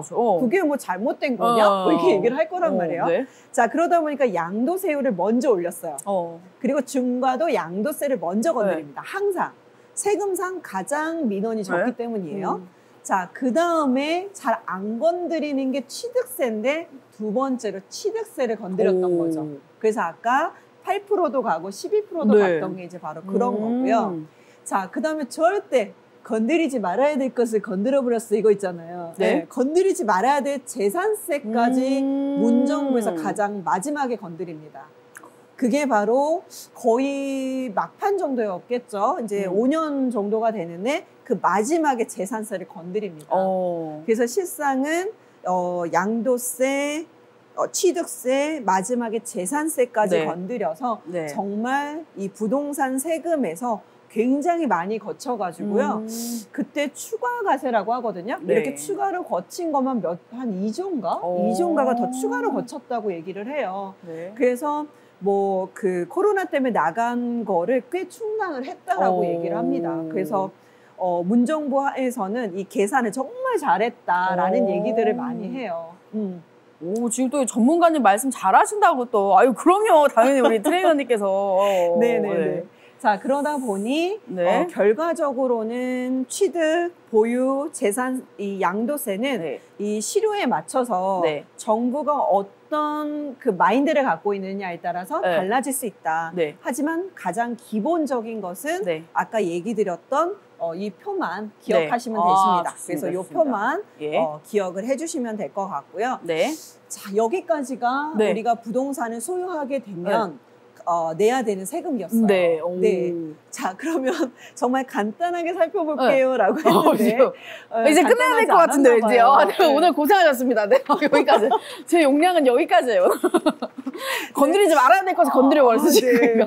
원래는 네. 여기도 이제 막 복잡하게 얘기를 안 하려고 해서 정말 이렇게 아까 뭐 몇 프로에 막 이런 것도 제가 가급적이면 얘기를 안 하려고 했던 거거든요. 네. 그리고 모든 이제 저는 어떤 지역 전문가이기도 하지만 세금에 대해서는 가급적이면 저도 좀 약해요. 그래서 세금이 가장 이렇게 아킬레스 건이거든요. 그래서 좀 약한 부분이라 좀 자세히 안 하려고 하는 것도 있는데 그럼에도 불구하고 복잡하다고 얘기를 하시네요. 아니, 지금 저만 그런 거 지금 방송 보시는 분들 다 괜찮으시죠? 저만 그런 거잖아요. 괜찮을 거예요. 저만 그런 거예요. 저만. 자, 이제는 본격적인 트레이닝 들어가 보도록 할게요. 자, 트레이닝은 제목이 소득세인데요. 제가 가로를 밑에 열고 양도소득세 이렇게 했어요. 자, 소득세와 양도소득세는 좀 뭐가 다른지 또 똑같은 건 뭔지 이 개념에 대해서 한번 살펴보도록 할게요. 네. 자, 표를 한 번만 보도록 하죠. 자, 제가 아까 얘기 드렸던 2022년 세제 개편안이라고 하는 게 나왔었다고 말씀을 드렸잖아요. 7월 21일 날. 자, 요게 어디에서 나온 거냐면 기획재정부에서 나온 거고요. 기획재정부 홈페이지에 가시면 지금 보셨던 예쁜 그래픽이 있고 그 그래픽으로 바뀐 세제안이 이런 거예요 라고 하는 것들이 이렇게 쭉 있습니다. 그래서 손쉽게 이해하실 수 있도록 이 일러스트로 되어 있는 화면들이 있으니까 한번 들어가셔서 보셔도 좋을 것 같고요. 그 중에서 우리는 오늘 소득세만 건드리려고 합니다. 왜냐하면 너무 많거든요, 세금이. 자, 그러면 소득세에 대한 부분. 자, 요게 이제 그 두 번째 개념인 건데요. 자, 소득세 과세 표준 구간을 조정했다 이렇게 써 있죠. 자, 그런데 그 위에 회색깔로 작게 쓰여져 있는 글이 있어요. 한 번만 읽어봐 주실래요? 어디 말씀하시는 거죠? 소득세 과세 표준? 서민 중산층 그거요? 네네네. 서민 중산층 뭐야? 안 보이네요? 저도 지금 눈이 안 좋아서 대신 읽어주세요. 완화하기 위해. 세부담을 완화하기 위해. 자, 여기 어떤 단어가 등장을 했느냐면 중산층이라는. 그다음 또 하나가 서민층이라는 단어예요. 자, 세금은 아까 좀 제법 형평성이 있다라고 말씀을 드렸었고 그 중에서도 가장 형평성이 있는 게 양도소득세라고 말씀을 드렸잖아요. 자, 그런데 소득세를 먼저 알아야 돼요. 왜냐하면 소득세, 아까 양도소득세에는 이 두 개의 단어가 같이 결합이 되어 있는 거잖아요. 왜냐하면 뒤에 소득세라는 단어가 같이 중첩이 되어 있어요. 그 앞에 양도라는 단어만 더 붙어 있는 거잖아요. 그 얘기는 뭐냐면 내가 소득이 생긴 거예요. 자, 소득은 수입이죠. 내가 뭔가 돈을 벌었어요. 자, 돈을 벌면 세금을 내야 됩니다. 그게 바로 소득세예요. 자, 그러면 동키님이 네. 직장 다니시죠? 그렇죠. 직장을 다니시거나 또 지금처럼 뭔가 이렇게 그 사회를 보시면서 네. 또 가외적인 비용을 또 돈을 받으시잖아요. 이런 것들이 모두 다 소득인 거잖아요. 그쵸. 자, 그래서 그런 소득에 대해서 우리는 1년마다 세금을 내게 될 건데 네. 그 세금에 대한 구간들이 있어서 네. 당연히 구간소득이라고 부르면 구간세율이라고 부릅니다. 네.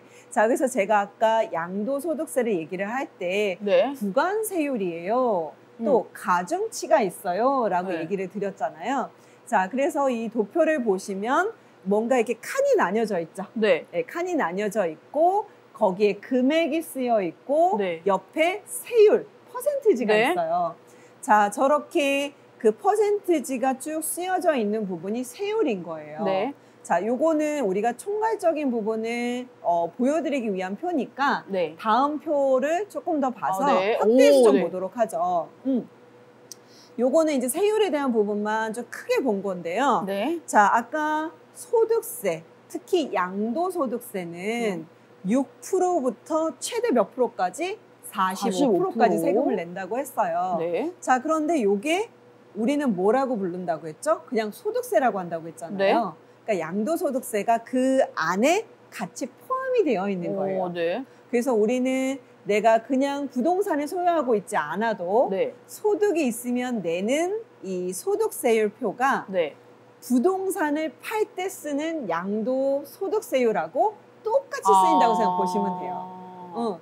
그러니까 우리는 부동산을 소유하고 있지 않아도 네. 이 표는 알고 있어야 된다는 얘기인 네. 거죠. 자, 그래서 여러분들이 우리는 이제 네. 머니 트레이닝이니까 네. 뭘 해주시면 좋으냐면 저 과세 표준에 있는 금액하고요. 네. 세율을 좀 외워주셨으면 좋겠어요. 이 과세표를 생각외로 네. 모르시는 분들이 되게 많아요. 동킹님 혹시 알고 계셨어요? 아니요. 자, 그러면 세금 내세요? 세금 내죠. 세금 내죠. 네. 아마 사회생활을 하고 계시는 20세 이상의 성인들 중에 네. 세금을 안 내고 계신 분은 없을 거예요. 네. 거의 100% 내실 거예요. 네. 회사를 다니시면 뭐 회사에서 연말정산을 하실 네. 거고 개인 사업자이시면 또 그에 맞는 세금들을 내실 텐데 네. 이 소득 세율을 명확하게 알고 계시는 분이 없고요. 제가 만나시는 분에게 세율 몇 프로 구간이세요? 라고 물어보시면 네. 세무사님이 하고 계셔서 몰라요. 혹은 연말정산해서 뭐 회사가 해줘서 저 몰라요. 라고 얘기하시는 분들이 너무 많아요. 왜 알고 있어야 한다고 생각하시는 거죠, 근데? 이거를 꼭 알고 있어야죠. 왜냐면 왜 알고 있다고 달라질 게 없지 않아요? 알고 있으면 달라질 건 없다? 그런다고 내가 소득을 저기다 맞출 수는 없잖아요. 그렇지 않아요? 그러긴 한데요. 네. 내가 생각이 좀 이상한 건가? 나 그럼 딱 1,400까지만 벌어야지. 약간 이럴 수는 없잖아요. 그러긴 한데 내야 예를 들자면 동키님 그러면 건폐율과 용적률을 우리가 왜 알고 있어야 돼요? 그거는 내 건물에 만약에 지어지는 거니까? 지어질 때니까? 그러면 내가 몇 퍼센트의 세금을 내고 있는지를 알고 있어야 될 필요가 없다? 뭐 알고는 있으면 좋은 건가? 좋네? 좋구만. 제가 봤을 때는 이 경제 공부를 해야 되는 게 아니라 마인드 교육부터 먼저 해야 될 것 같아요. 맞아요. 마인드 저는 교육부터. 경제가 문제가 아니에요. 이게 문제. 당연히 내가 세금을 얼마를 내고 있고 그 세금을 내는 기준이 이런 거구나라는 건 당연히 알고 있어야 되는 거 아니에요? 그러네요? 네. 이게, 네, 마인드부터 다시 공부를 하셔야 되는 게 맞는 것 같아요. 저는 그냥 단순히, 저거를 알고 있는 건 좋지만, 알고 있는다고 내가 소득을 이렇게. 돈을 더 버는 것도 아닌데. 그런다고 내가 조절할 수 있는 부분이 아니니까. 그래서 8,800 구간이면 35%니까 내가 8,800을 벌어야지라는 건 아니라는 그런 건 아니라서. 그건 맞죠. 자, 그런데 아까 세금을 내는 기준에 따라서 세율이 달라진다고 했잖아요. 네? 저 세율표를 왜 알고 있어야 되느냐면 아까 경비라는 게 있다고 했죠. 네. 내가 부동산을 그거 떠나서 그냥 소득세만 합시다. 네네네. 내가 부동산 없이 그냥 벌어들이는 월급에 대한 소득이 있을 수 있고 네. 뭐 아까 과외에 되는 그런 소득이 있다라고 했는데 네. 그 세금을 내가 예를 들자면 왜 알고 있어야 되는지 설명을 드려볼게요. 자, 예를 들어서 제가 1억을 버는 사람이에요. 자, 1억을 벌어요. 자, 우리 과세표 한번 봅시다. 1억을 번다면 몇 퍼센트 구간에 들어가는지. 그러면 자, 찾아보세요. 몇 퍼센트 세율 구간인지. 35% 세율 네. 1억이면? 8,800부터 자, 현행이라고 하는 걸 그냥 볼게요. 현행이라는 걸 보면 8,800부터 1억 5천까지면 1억 5천까지면 35% 구간이라 내가 1억 연봉자라고 하면 35%의 세금을 내야 돼요. 자, 그러면 3,500만 원의 세금을 내는 거예요. 자, 그러면 내가 1억의 연봉을 가진 사람이니까 나는 1억을 벌고 있어 라고 생각하겠지만 막상 세금 35%를 띄인 거니까 난 6,500의 소득이 있는 거예요. 그죠? 네. 자, 그런데 이렇게 세금만 딱 내버리고 나면 사람들은 그렇구나 하고 끝나겠죠. 근데 항상 세금 얘기를 할 때 따라붙어 다니는 단어가 있어요. 절세라는 단어. 절세. 자, 절세는 합법적인 범위 내에서 세금을 줄이도록 노력하는 일인 거거든요. 자, 그러면 절세를 하기 위한 방법들이 왜 필요한 거냐면 저기서 얘기 드린 8,800에서 1억 5천이라는 건요. 내가 벌어들이는 소득 기준이 아니에요. 과세 기준이에요. 과세 기준. 그러니까 무슨 얘기냐면 위에 가세 표준이라고 되어 있죠. 내가 회사로부터 연봉 1억에 해당하는 사람이 내가 쓴 비용들이 있지 않겠어요? 자, 동키님이 1억 연봉자인데 자, 집세 있을 거예요. 자, 그러면 월세를 내겠죠? 자, 그 다음에 내가 핸드폰비도 낼 거예요. 그 다음에 이 회사를 다니려고 하면 영어를 엄청 잘해야 되는 거예요. 그래서 영어 학원도 끊었어요. 자, 그럼 뭔가 그런 학원비도 있을 거고 그 다음에 제가 보험을 내는 것도 있을 거고 뭐 이런 어떤 경비들이 쭉 있을 거잖아요. 이 경비를 제한 금액이에요.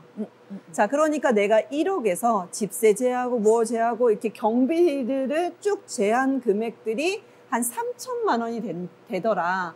자, 그럼 1억에서 3천을 제했으니까 나의 과세 표준은 7천이 되는 거죠.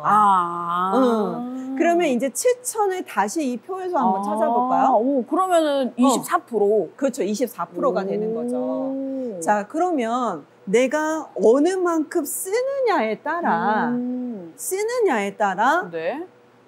과세 기간이 달라지겠죠? 아까 35%였으면 3,500을 냈어요. 그런데 지금은 7천이 됐으니까 25%가 되는 거야. 24%가 되는 거예요. 그럼 이제 세금을 좀 덜 듣는 거죠. 자, 그런데 좀 찔려가지고 너무 웃기다고 대표님 말씀 듣고 반성한 동키님 말씀 듣고 웃겼어요. 제가 동키는 저는 진지를 그러니까 진지함을 담당하고 있고 여기는 허술함을 담당하고 있습니다. 동키라고 하시니까 지금 동물 같은데 돈 있잖아요. 돈, 킹! 이렇게 알아주시면 좀 근데 동키. 제가 봤을 때는 이해를 잘 하고 있나 금은 동의 동인 것 같아요. 동 잘 쳐주셨네요. 잘 쳐주셨어요. 자, 그럼 다시 돌아와서 자, 그러면은 저 과세 표준은 만약에 1억에 버는데 만약에 3천 써서 7천이어가지고 4%를 내야 돼. 그러면 1억에 24%를 내는 거죠? 아니죠. 7천에 24%. 7천에 24%. 과세 표준인 실제 거니까. 그 빼고 난 거예요. 네네네. 자, 그러면 아마 이렇게 생각을 하실 거예요. 그래도 어찌됐든 내가 그만큼 썼으니까 많이 쓴다. 많이 옮으셨어요? 이렇게 옮았어. 갔다. 내가 그만큼 많이 써서 과세 표준이 내려간다고 그게 이득인 거야? 라고 생각하실 수 있어요.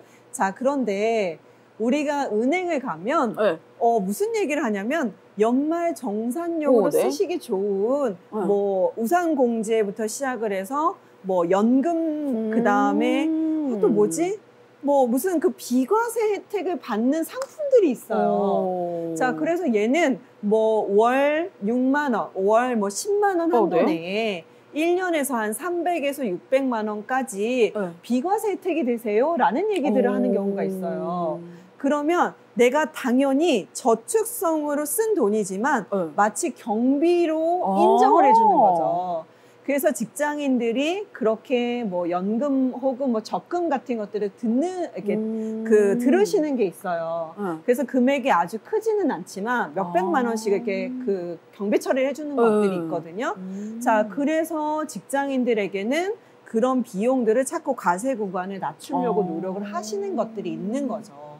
그렇구나. 이해되셨죠? 네네, 이해했어요. 자, 그래서 가급적이면 이 구간을 내가 좀 기억을 해놓으면 예를 들자면 이런 거죠. 자, 표를 한번 볼게요. 네? 제가 8,800이 딱 연봉이에요. 네. 8,800이. 네. 자, 그런데 내가 쓰는 경비를 고려를 해봤더니 과세 구간이 연봉을 떠나서 아까 이제 내가 연봉이 1억인데 이것저것 경비를 딱 제했더니요. 딱 8,800이 과세 구간인 거예요. 네. 자, 근데 8,800은 딱 35%가 시작되는 구간이죠. 네. 내가 만약에 저기서 100만 원만 경비 처리를 할 수 있으면 8,700으로 떨어지면 과세 구간이 얼마가 돼요? 그러면 24%가 떨어지네요. 24%가 되는 거예요. 네. 자, 그러면 그 100만 원 차이 때문에 세금이 달라진단 말이에요. 자, 그럴 때 아까 얘기 드렸던 그런 세금 공제를 받을 수 있는 거에 가입을 했더라면 그러면 나의 그러면 11%가 줄어드는 거잖아요. 그렇죠. 그잖아요. 네. 똑같은 8,800 기준으로. 자, 그러면 우리는 계산기가 필요해요. 네, 계산 한번 해볼게요. 8,800 그냥 동일하게 놓고 11%가 된다. 그러면 잠시만요. 8,800에서 11%면 968만 원이네? 잠시만요. 8,800 곱하기 24% 구간으로 가면 그러네요. 2,100만 원인데 거의 똑같아요. 네. 거의 900만 원이니까 1,000만 원 정도를 절약할 수 있는 거예요. 과세가. 자, 그래서 내가 그 한 500만 원 정도를 그 적금으로 드느냐 안 드느냐에 따라서 이 과세 구간이 달라질 수 있으니 기억을 해놓으시면 좋은 거죠. 그래서 내가 절세라고 하는 건 그 중간에 대한 걸 어떻게 가져가느냐에 따라서 세금이 달라지는 거예요. 근데 내가 그걸 신경을 쓰지 않았다. 그 100만 원을 그런 걸 체크를 하지 않았다. 그럼 그냥 나는 35%의 세금을 내는 거죠. 그러면 부자들은 당연히 과세 구간이 커지는 사람들은 이걸 엄청 신경을 쓰겠죠. 그래서 제가 신경을 안 썼나 봐요. 도저히 어차피 저기로 갈 일이 없으니까. 그러면 안 되죠. 얼마든지 갈 수 있다고 생각을 하고 관리를 해야죠. 자, 왜냐하면 지금 이 개정안이 발표가 났잖아요. 자, 정부에서 지금 우리 6%부터 24%면 되게 작은 구간이에요. 자, 이제 표가 어떻게 바뀌었느냐면 자, 표만 볼게요. 지금 원래 6%는 1,200만 원까지만 아까 모든 이제 정말 내가 벌어들인 돈이 1,200만 원 이하면 6% 세금을 내라고 했는데 이제는 그 6% 구간을 좀 확대시켜서 1,400만 원까지 버는 사람들은 6% 범위에 넣어주겠다는 거예요.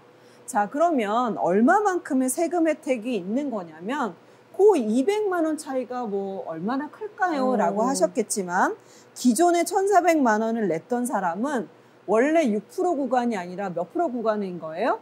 그러면 15%죠. 15% 구간이잖아요. 자, 그러면 210만 원을 세금을 냈어야겠어요. 자, 그런데 이게 바뀜으로 인해서 나는 6% 구간이 되니까 84만 원만 내도 되는 거예요. 그러면 내가 몇 프로의 이득을 본 거냐면 말 그대로 9%의 이득을 본 거죠. 그쵸. 자, 그러면 1,400만 원 곱하기 9% 구간이니까 126만 원의 세금 혜택을 본 거예요. 작지 않은 거죠. 1년에 내가 뭐 월급이 한 300 정도라고 가정을 하면 솔직히 이것저것 막 다 제하고 나면 뭐 핸드폰 비고 내고 나면 왜 항상 우린 그 얘기 하잖아요. 돈은 내 통장을 스쳐 지나만 간다 라고 얘기를 하잖아요. 네. 나의 통장에 들어와서 안녕 하고 인사만 하고 다시 네. 안녕 하고 사라지잖아요. 네. 그러니까 그렇게 스쳐 지나가서 결과적으로 남아있는 돈이 뭐 한 100 얼마 정도밖에 없는 경우가 되게 많으실 텐데 직장인들은. 그러면 이 100만 원 정도를 절약한다는 얘기는 거의 한 달치 월급분을 내가 더 가져오는 거하고 똑같아요. 네. 그래서 왜 연말 정산을 어떻게 잘했느냐에 따라서 제3의 월급이라는 표현들을 쓰잖아요. 네. 그래서 한 달치 월급이 마치 더 있는 것 같아 라는 표현을 쓰는 건데 맞아요. 이렇게 연말 정산을 잘한 것과 같은 효과를 누가 줬다? 이번에 세제 개편안에서 줬다는 거예요. 그래서 서민들, 아까 회색깔을 한 번만 읽어봐 주실래요? 라고 네네네. 얘기 드렸던 게 네. 서민층과 중산층에게 조금 세금이 덜 들어갈 수 있도록 해준 거다라고 네네네. 보시면 돼요. 아, 좋습니다. 네.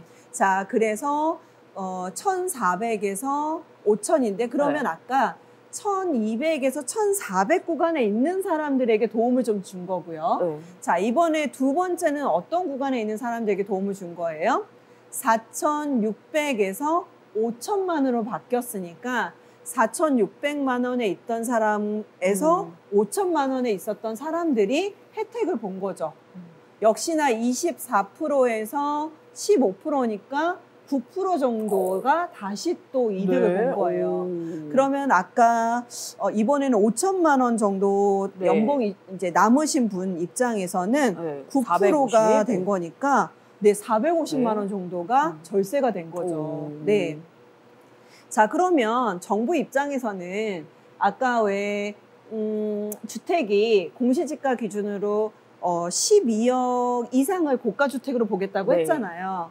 자, 그럼 여기서도 연봉자들 중에 서민이 아닌 사람, 네. 또 중산층이 아닌 사람의 기준을 그럼 적어도 어디로 보겠다는 거예요? 저 표를 보고. 네. 8,800 이상? 그렇죠. 즉 8,800 이하는 네. 적어도 서민 혹은 중산층으로 보겠다는 거고 8,800 이상은 네. 고액 연봉자로 보겠다는 거잖아요. 자, 그런데 8,800은 아까 그런 경비를 좀 네. 쓰고 난 이후인 거니까 네. 정말로 내가 벌어들여서 한 푼도 쓰지 않았다라고 가정을 하더라도 가장 바닥이 되는 금액이 네. 8,800이다라고 보시면 돼요.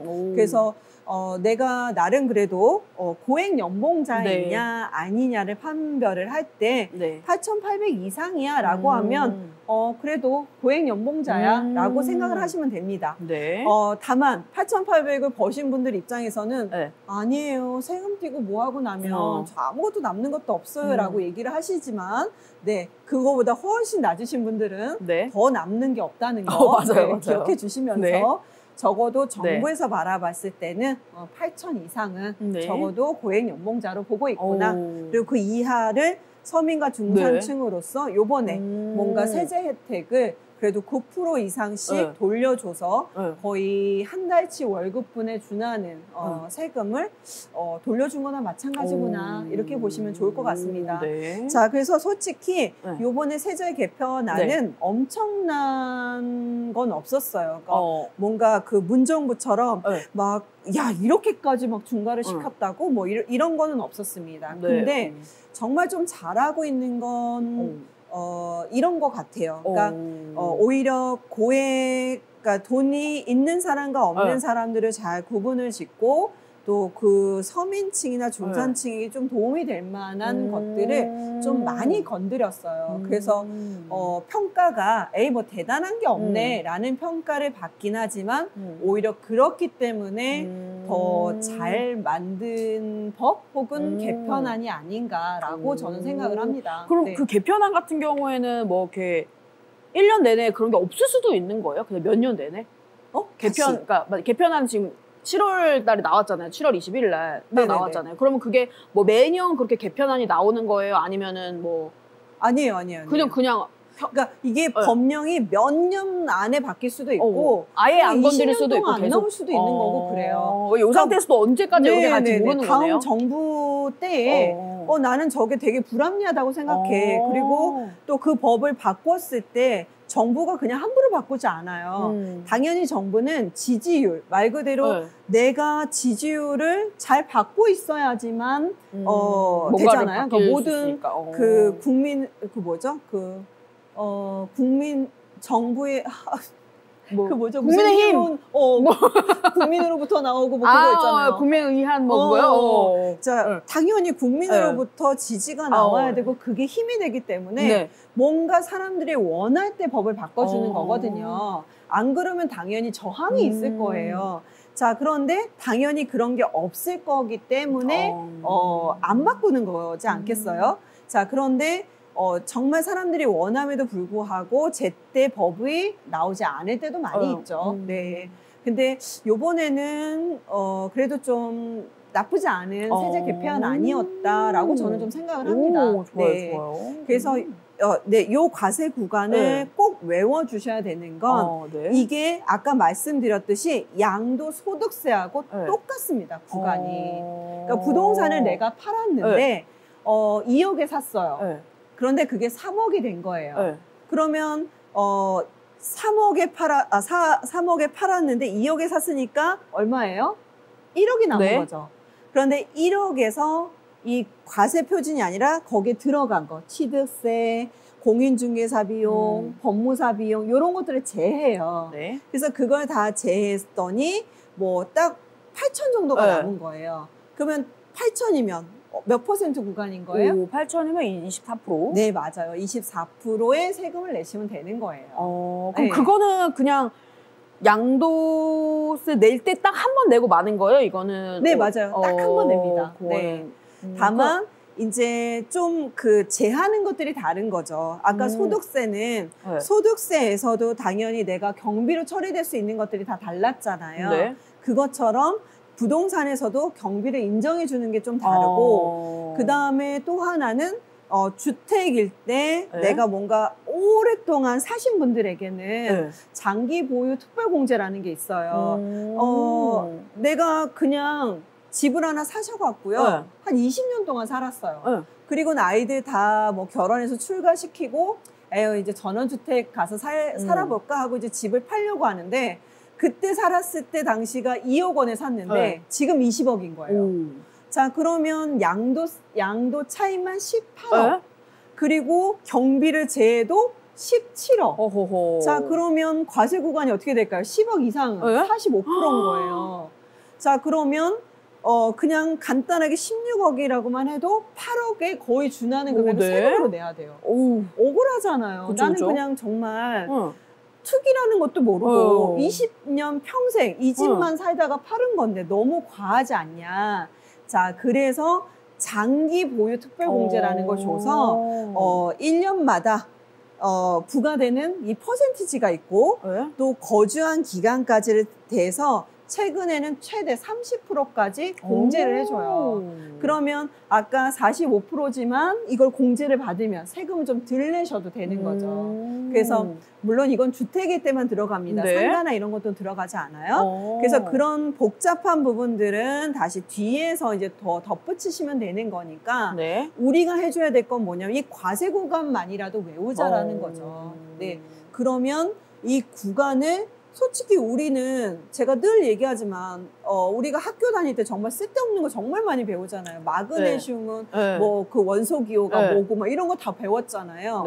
물론 그 과학이 쓸데없다는 건 아닙니다. 하지만 우리가 사회에 나와서 원소 기호표랑 주기율이 무엇이야 이거 다 물어보는 사람 없잖아요. 그런데 이 소득세 구간은 1년마다 우리가 내야 되는 세금인데 막상 외우고 있지 않다라는 거죠. 그래서 오늘 이 표를 하나 이 인터넷에 정말 많이 나와 있거든요. 소득세율 표라고 쳐주시고 동키님이 프린트를 한 장 하세요. 그리고 가장 보기 쉬운 화장실에 그리고 변기 옆에다 붙여놓으시면 제일 좋아요. 혹은 거울에다가 하나 딱 붙여놓으시면 양치 보통 한 1분 정도 하시잖아요. 뭐 짧게 하시는 분들은 한 1분 정도 하시니까 1분 정도 이렇게 보시면서 1200까지는 지금 요번에 바뀌었으니까 1400까지는 6%, 5000까지는 15%, 그 다음 8800까지는 24% 이렇게 해서 구간만 외워주시라는 거죠. 자, 그러면 예를 들어 구간만 6%, 15, 24, 그 다음에 35, 38, 40, 42, 45 요것만 쭉 외우시고 금액도 외우시고 그걸 같이 묶어서 외우시다 보면 이게 나중에는 그게 뭐였더라 라고 하더라도 또 한번 보면 기억이 나시고 할 거예요. 네, 그래서 이거 소득세율법 꼭 외워주시는 게 오늘의 숙제입니다. 네. 외워주실 거죠? 예. 네. 해보도록 하겠습니다. 네, 굉장히 다소곳하게 바뀌셨어요. 저거 내가 외워야 되나요? 꼭 알아야 되나요? 라고 하셨는데. 숫자에 약해가지고. 네. 숫자에 약하신 분들일수록 외워야 되고요. 그 다음에 숫자에 약하신 분들일수록 의외로 재테크에 약하신 거 아세요? 네, 관심이 없어요. 네. 그리고 또 반대로 의외로 그 수학 하시는 분들 있죠. 그러면 수학 선생님이 굉장히 또 재테크 잘하실 것 같잖아요. 안 그러세요. 네. 그래서 너무 수적 개념이 없으신 보통 예술적 감각이 강하신 분들 수적 개념이 좀 약하신데 저도 그래서 거기 조금 약해요. 디자인학과를 나오다 보니까. 그래서 그런 분들이 또 재테크에 좀 약하신 편이에요. 그래서 의식적으로라도 자꾸 수하고 익숙해지셔야 되고요. 또 수에 너무 강하신 뭐 돈을 다루시는 분들, 그러니까 수학 선생님, 또 은행에 계신 분들이 의외로 재테크를 좀 못하시는 성향이 있기 때문에 가급적이면 조금 내려놓으시고 이쪽에서는 조금 더 배우시는 걸 가셔서 수학으로는 적당껏 이렇게 밀당하시면서 좀 배우시면 좋겠습니다. 네, 좋습니다. 네. 기력이 많이 약해지신 느낌이에요. 네. 네. 정신이 혼미하네요. 네. 다음에는 뭐 이렇게 뭐 이제 뭐라 그러지 영양제 옆에다 놓고 먹으면서 해야 될까 봐요.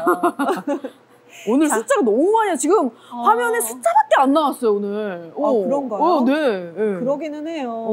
뭐 저번 주가 되게 편했죠? 그럼요. 네. 그래서 당해봐라 하고 오늘은 수만 그냥 들고 나왔습니다. 네. 제가 당한 건지 아니면은 힘들어하니 제가 이러면 힘드시잖아요. 둘 다인 것 같아요. 그러니까요. 둘 다인 것 같습니다. 기가 좀 빨렸어요. 그래도 보시는 분들이 오늘 많은 도움이 되셨으면 저는 상관이 없습니다. 여러분들한테 도움을 드리려고 이 방송을 하는 거기 때문에 저는 상관이 없어요. 네. 꼭 외워보셨으면 좋겠고요. 네, 그게 바로 제가 머니 트레이너로서 해드릴 수 있는 가장 최선의 방법인 것 같아요. 자, 이제 수적 개념 다 떨고 보겠습니다. 다 떨구고 이제 본격적인 마무리 들어가 보도록 할게요. 자, 마무리는 항상 우리가 책 소개 하고 있죠. 체력 만들기니까 책에 대해서 소개해 드리려고 하는데요. 좋습니다. 자, 오늘 책 소개는 어떤 책이냐면 한국 부자들의 부자일지라는 책입니다. 네, 책 한번 이미지 보실까요? 이 책은요, 문승열 씨가 한 2007년도에 쓰신 책이에요. 그리고 이제 그 상세 페이지 내용이 없는 이유가 절판이 된 것 같고, 이제는 뭐 인터넷이나 이런 곳에서도 구매하실 수가 없는 책입니다. 좀 오래된 책이네요. 네. 자, 그런데 저번 주부터 제가 왜 오래된 책을 자꾸 가지고 나오느냐면, 최근에 이제 좀 경기가 좀 좋지 않죠. 뭔가 분위기가 좋지 않아요. 그런데 이럴 때일수록 가장 기본으로 돌아가야 되는 것 같아요. 그래서 저 이제 지금의 머니 트레이너로서 이제 활동을 하고 있지만, 저도 동킹님 같았던 때가 있어요. 네. 물론 동킹님만큼은 아니었어요. 그럼요. 바탕이 조금 더 좋기는 했지만 그래도 거의 비슷한 요소가 있지 않았을까 싶어요. 그러니까 재테크에 대해서 개념도 없고 오히려 이걸 몰랐단 말이야 라고 하는 헛똑똑이였는데 그때쯤에 저를 지금의 자리로 바꿔준 계기가 된 책 세 권이 있어요. 그 세 권 중에 한 권입니다. 네, 저번에 뭐였죠? 비행기에서 만난 백만장자. 네, 백만장자가 첫 번째 책이고요. 그 다음에 그 두 번째 책이 바로 오늘 이 부자일지인데요. 부자일지라는 단어가 더 중요한 거예요. 여기서 그 책에 그 앞부분에 뭐라고 쓰여져 있느냐면 본인이 10년 동안 한국에 있는 부자 600명을 약간 이렇게 뭐라고 그러죠? 추적하듯이 이렇게 좀 찾았대요. 600명들의 자산가들은 과연 어떤 마인드를 가지고 있고 어떤 생활 습관을 가지고 있길래 부자가 됐을까? 뭐 지금의 유행하는 단어로 따지자면 어떤 루틴이 있길래 지금의 그 부를 계속 유지하고 있는 걸까 하고 어떤 공통점을 자꾸 찾아보려고 노력을 했대요. 근데 그 공통적으로 나오는 것이 바로 부자일지였다라는 거죠. 그래서 가급적이면 부자가 되고 싶다면 부자일지를 써라 라는 게 이 책의 포인트예요. 다른 어려운 내용은 없어요. 네? 그래서 이 책이 제가 2007년도였고 2007년도에는 제가 딱 2000년에 결혼을 했거든요. 그러니까 결혼 한 7년 차 정도쯤 됐을 때였는데 그냥 뭐 아이를 낳고 그냥 아이들 키우면서 그냥 디자이너로 잘 활동하고 있던 그냥 되게 평범했을 때였어요. 결혼을 좀 빨리 하셨나요? 아니요. 저 딱 30에 했거든요. 네. 그러니까 그냥 적당한 때 한 것 같아요. 네. 한 29만 뭐 요때 한 건데 네. 아이도 결혼하고 한 2년 있다가 나왔으니까 그냥 적당한 때 이렇게 난 것 같습니다. 네. 그래서 2007년도는 저에게는 굉장히 그냥 평범했었던 시기였는데 이 책을 읽으면서 저도 부자일지를 쓰기 시작을 했고요. 진짜요? 네. 이미지 하나를 제가 더 가져왔는데요. 네? 다음 페이지 보시면 자, 이게 제가 쓴 부자일지예요. 진짜요? 네. 저는 어디서 가지고 온 사진인 줄 알았는데 직접 네네네. 요거를 오늘 아침에 사진 제 책장에 있었던 거를 다시 다 꺼내가지고 사진을 딱 찍은 거예요. 전부 다? 네. 아마 이제 그 가장 밑에 검정색 다이어리가 플랭클린 다이어리라고 부르는 건데요. 그 아마 미국 지폐에 100달러인가에 그 프랭클린이라고 하는 위인이 있어요. 그러니까 아무튼 미국 지폐에도 나와 있는 사람인데 이분이 거의 30분 단위로 이 하루 그 일과표를 가지고 있었대요. 그거를 거의 평생 썼다고 얘기를 하세요. 그래서 그분이 쓰셨던 거를 다이어리로 만들어 놓은 게 플랭클린 다이어리예요. 그래서 저기에 속지가 하루를 거의 30분 단위로 정리할 수 있도록 되어 있고요. 그걸 1년치를 팔아요. 그래서 속지만 그때 당시 한 3만 원 정도 할 정도로 이 두껍게 1년치를 매년 팝니다. 그래서 그거를 저도 더 다이어리를 사가지고 1년마다 바꾸는 거죠. 그리고 그 1년 된 거를 다시 케이스에 이제 맞춰서 이렇게 넣어놓는 건데 그걸 하다 보니까 좀 이게 루틴이 좀 맞지를 않아서 제 방식대로 지금은 바꿔서 아예 프린트를 그 1년 A4짜리를 따로 만들었어요. 그래서 저는 지금 그거를 쓰고 있고 지금 이제 저 책들은 낫생북이라고 하는 건데 저게 한 1,000원 정도밖에 안 해요.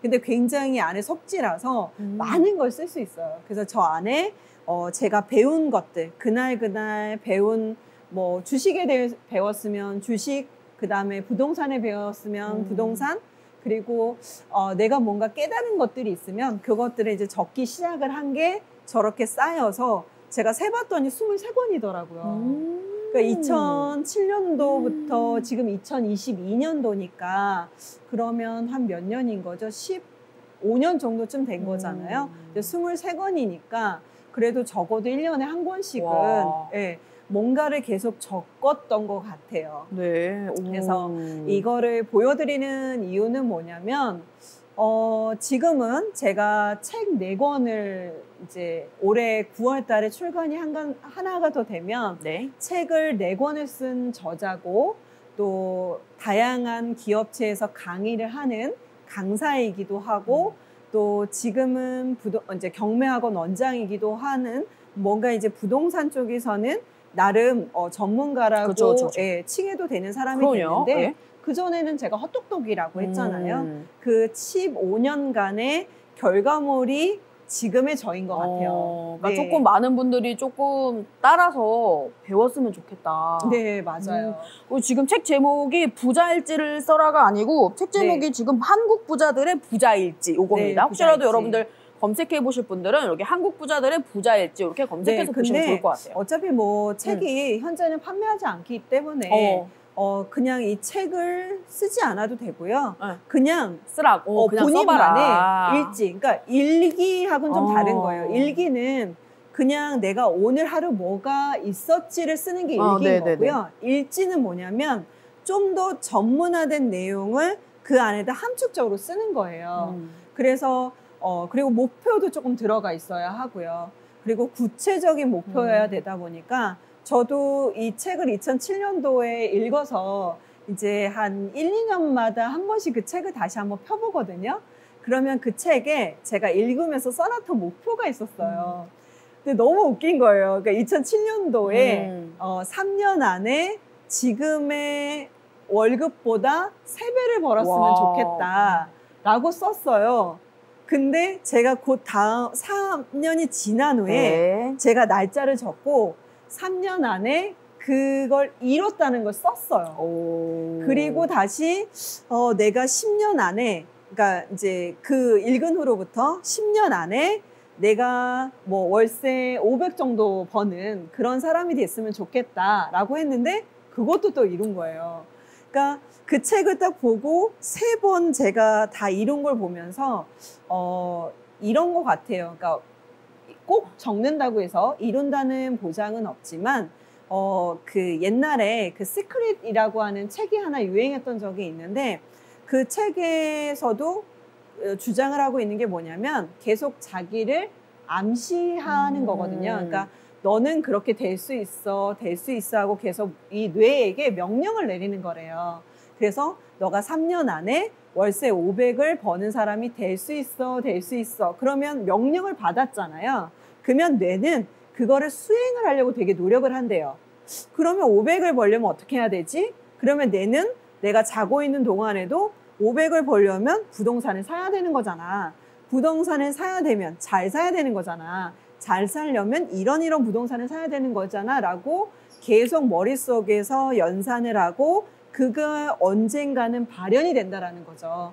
그래서 여러분들이 가급적이면 본인에게 암시를 거실 수 있는 이 것들을 계속 적으시면서 가셨으면 좋겠다는 거고 좋습니다. 또 저도 저렇게 거의 23권에 육박하는 일지를 썼기 때문에 오늘의 제가 있는 거고 그 다음에 정말 오늘 여기서 고백을 하자면 저의 IQ는 109입니다. 갑자기 TMI를. 생각보다 되게 낮은 IQ예요. 그 돌고래가 80대인가 뭐 그렇다고 하더라고요. 그래서 100을 겨우 넘는 건 되게 낮은 IQ래요. 자, 그래서 제가 생각보다 똑똑하지 않다는 걸 여기서 밝히면서 그럼에도 불구하고 책을 4권을 쓰고 지금 이렇게 저 지금 대본 하나도 없거든요. 2시간 동안 제가 자유롭게 얘기를 할 수 있는 건 그만큼의 노력이 있었다는 거니까요. 여러분들도 오늘부터 보다 열심히 노력해 주시면 좋겠다는 의미에서 저의 인생을 바꾼, 즉 머니 트레이너의 인생을 바꾼 책 3권 중에 2번째 책을 소개해 드렸습니다. 좋습니다. 저도 꼭 나중에 뭐 읽을 기회가 있으면, 읽을 기회는 아니고 집에서 쓸만한 게 있으면 한번 오늘 한번 적어보시죠. 네, 좋습니다. 안 지키실 것 같은 느낌이 살짝 옵니다. 맞습니다. 네, 벌써 시간이 이렇게 흘렀네요. 아니, 나중에 한 권 갖고 와서 보여주시는 것도 좋을 것 같아요. 간단하게라도 좀 필요한 부분. 근데 책이, 왜냐면 이 책이 거의 효시 같은 책이라서요. 그 뒤에 이런 비슷한 책들이 생각보다 많이 나왔어요. 쓰신 거. 제가 쓴 거? 그거 뭐 한 페이지 정도. 좀 그런가요? 책에서 원더에 넣겠는 거예요. 그러면 이렇게 동그라미 쳐서 그 부분 사진 같은 걸로 이렇게 내가 이런 걸 했더라. 약간 이런 거. 왜냐면 자기의 목표를 막 적다 보니까 창피하더라고요. 그리고 너 이거밖에 오늘 못했어. 뭐 이런 것들도 꽤 있다 보니까 이거를 온전히 다 내놓기가 좀 창피해서 저도 이 책을 그 첫 책, 즉 요거죠. 부자 근육을 키워라 라고 하는 이 책을 쓸 때 좀 몇 개를 넣어볼까 하다가 아우 창피해하고 못 넣었거든요. 이거는 본인과의 어떤 일기 같은 거기니까 네. 여러분들도 그냥 한번 써보시면 너무 좋을 것 같아요. 네. 오늘 진짜 이렇게 또 여러분들 진짜 집에서 진짜 실천할 수 있는 것까지 알려주셨고, 진짜 오늘 숫자가 좀 많이 나오긴 했지만 열심히 잘 수업을 들은 것 같습니다. 좀 만족하시나요? 오늘 어떻게 가게 돼요? 네, 뭐 저는 늘 열심히 여러분들에게 사명을 가지고 하고 있기 때문에 저는 즐거운데 동키님이 좀 괴로워하시는 것 같아. 제가 좀 힘들고. 저는 그냥 무시하셔도 돼요. 저를 어떻게 바꾸려고 하시면은 힘들어요. 그러니까 이분들. 예, 좋습니다. 뭐 이제 이거를 봐주시는 분들이 평가를 내려주실 부분인 것 같아요. 그럼요. 네, 아무튼 오늘도 그 여러분들에게 좀 가급적이면 너무나도 당연한 거일 수 있는데 모르고 지나치실 만한 것들을 좀 설명을 드리려고 노력을 했고요. 레벨이 좀 낮더라도 또 그 낮게 또 보시는 분들이 충분히 있기 때문에 머니 트레이닝 과정이다라고 생각해 주시면 감사하겠습니다. 좋습니다. 만약에 너무 뭐 지식이 낮다라고 하면 좀 더 레벨을 높여서 준비해 드릴 테니까요. 기다려 주시면 좋을 것 같고요. 좋습니다. 또 그냥 얻어지는 게 없다는 걸 느끼고 배우는 시간입니다 하셨습니다. 이렇게 또 보시는 분들이 느끼시면 저희는 또 굉장히 감사드리죠. 다음 주도 잊지 말고 찾아와 주시고, 저희가 다음 주에는 수요일 날 여러분들, 저희가 원래는 화요일 날 하는데 다음 주는 수요일 6시 반에 방송이라는 점 기억해 주시면 좋을 것 같습니다. 여기서 마무리할까요? 오늘 이렇게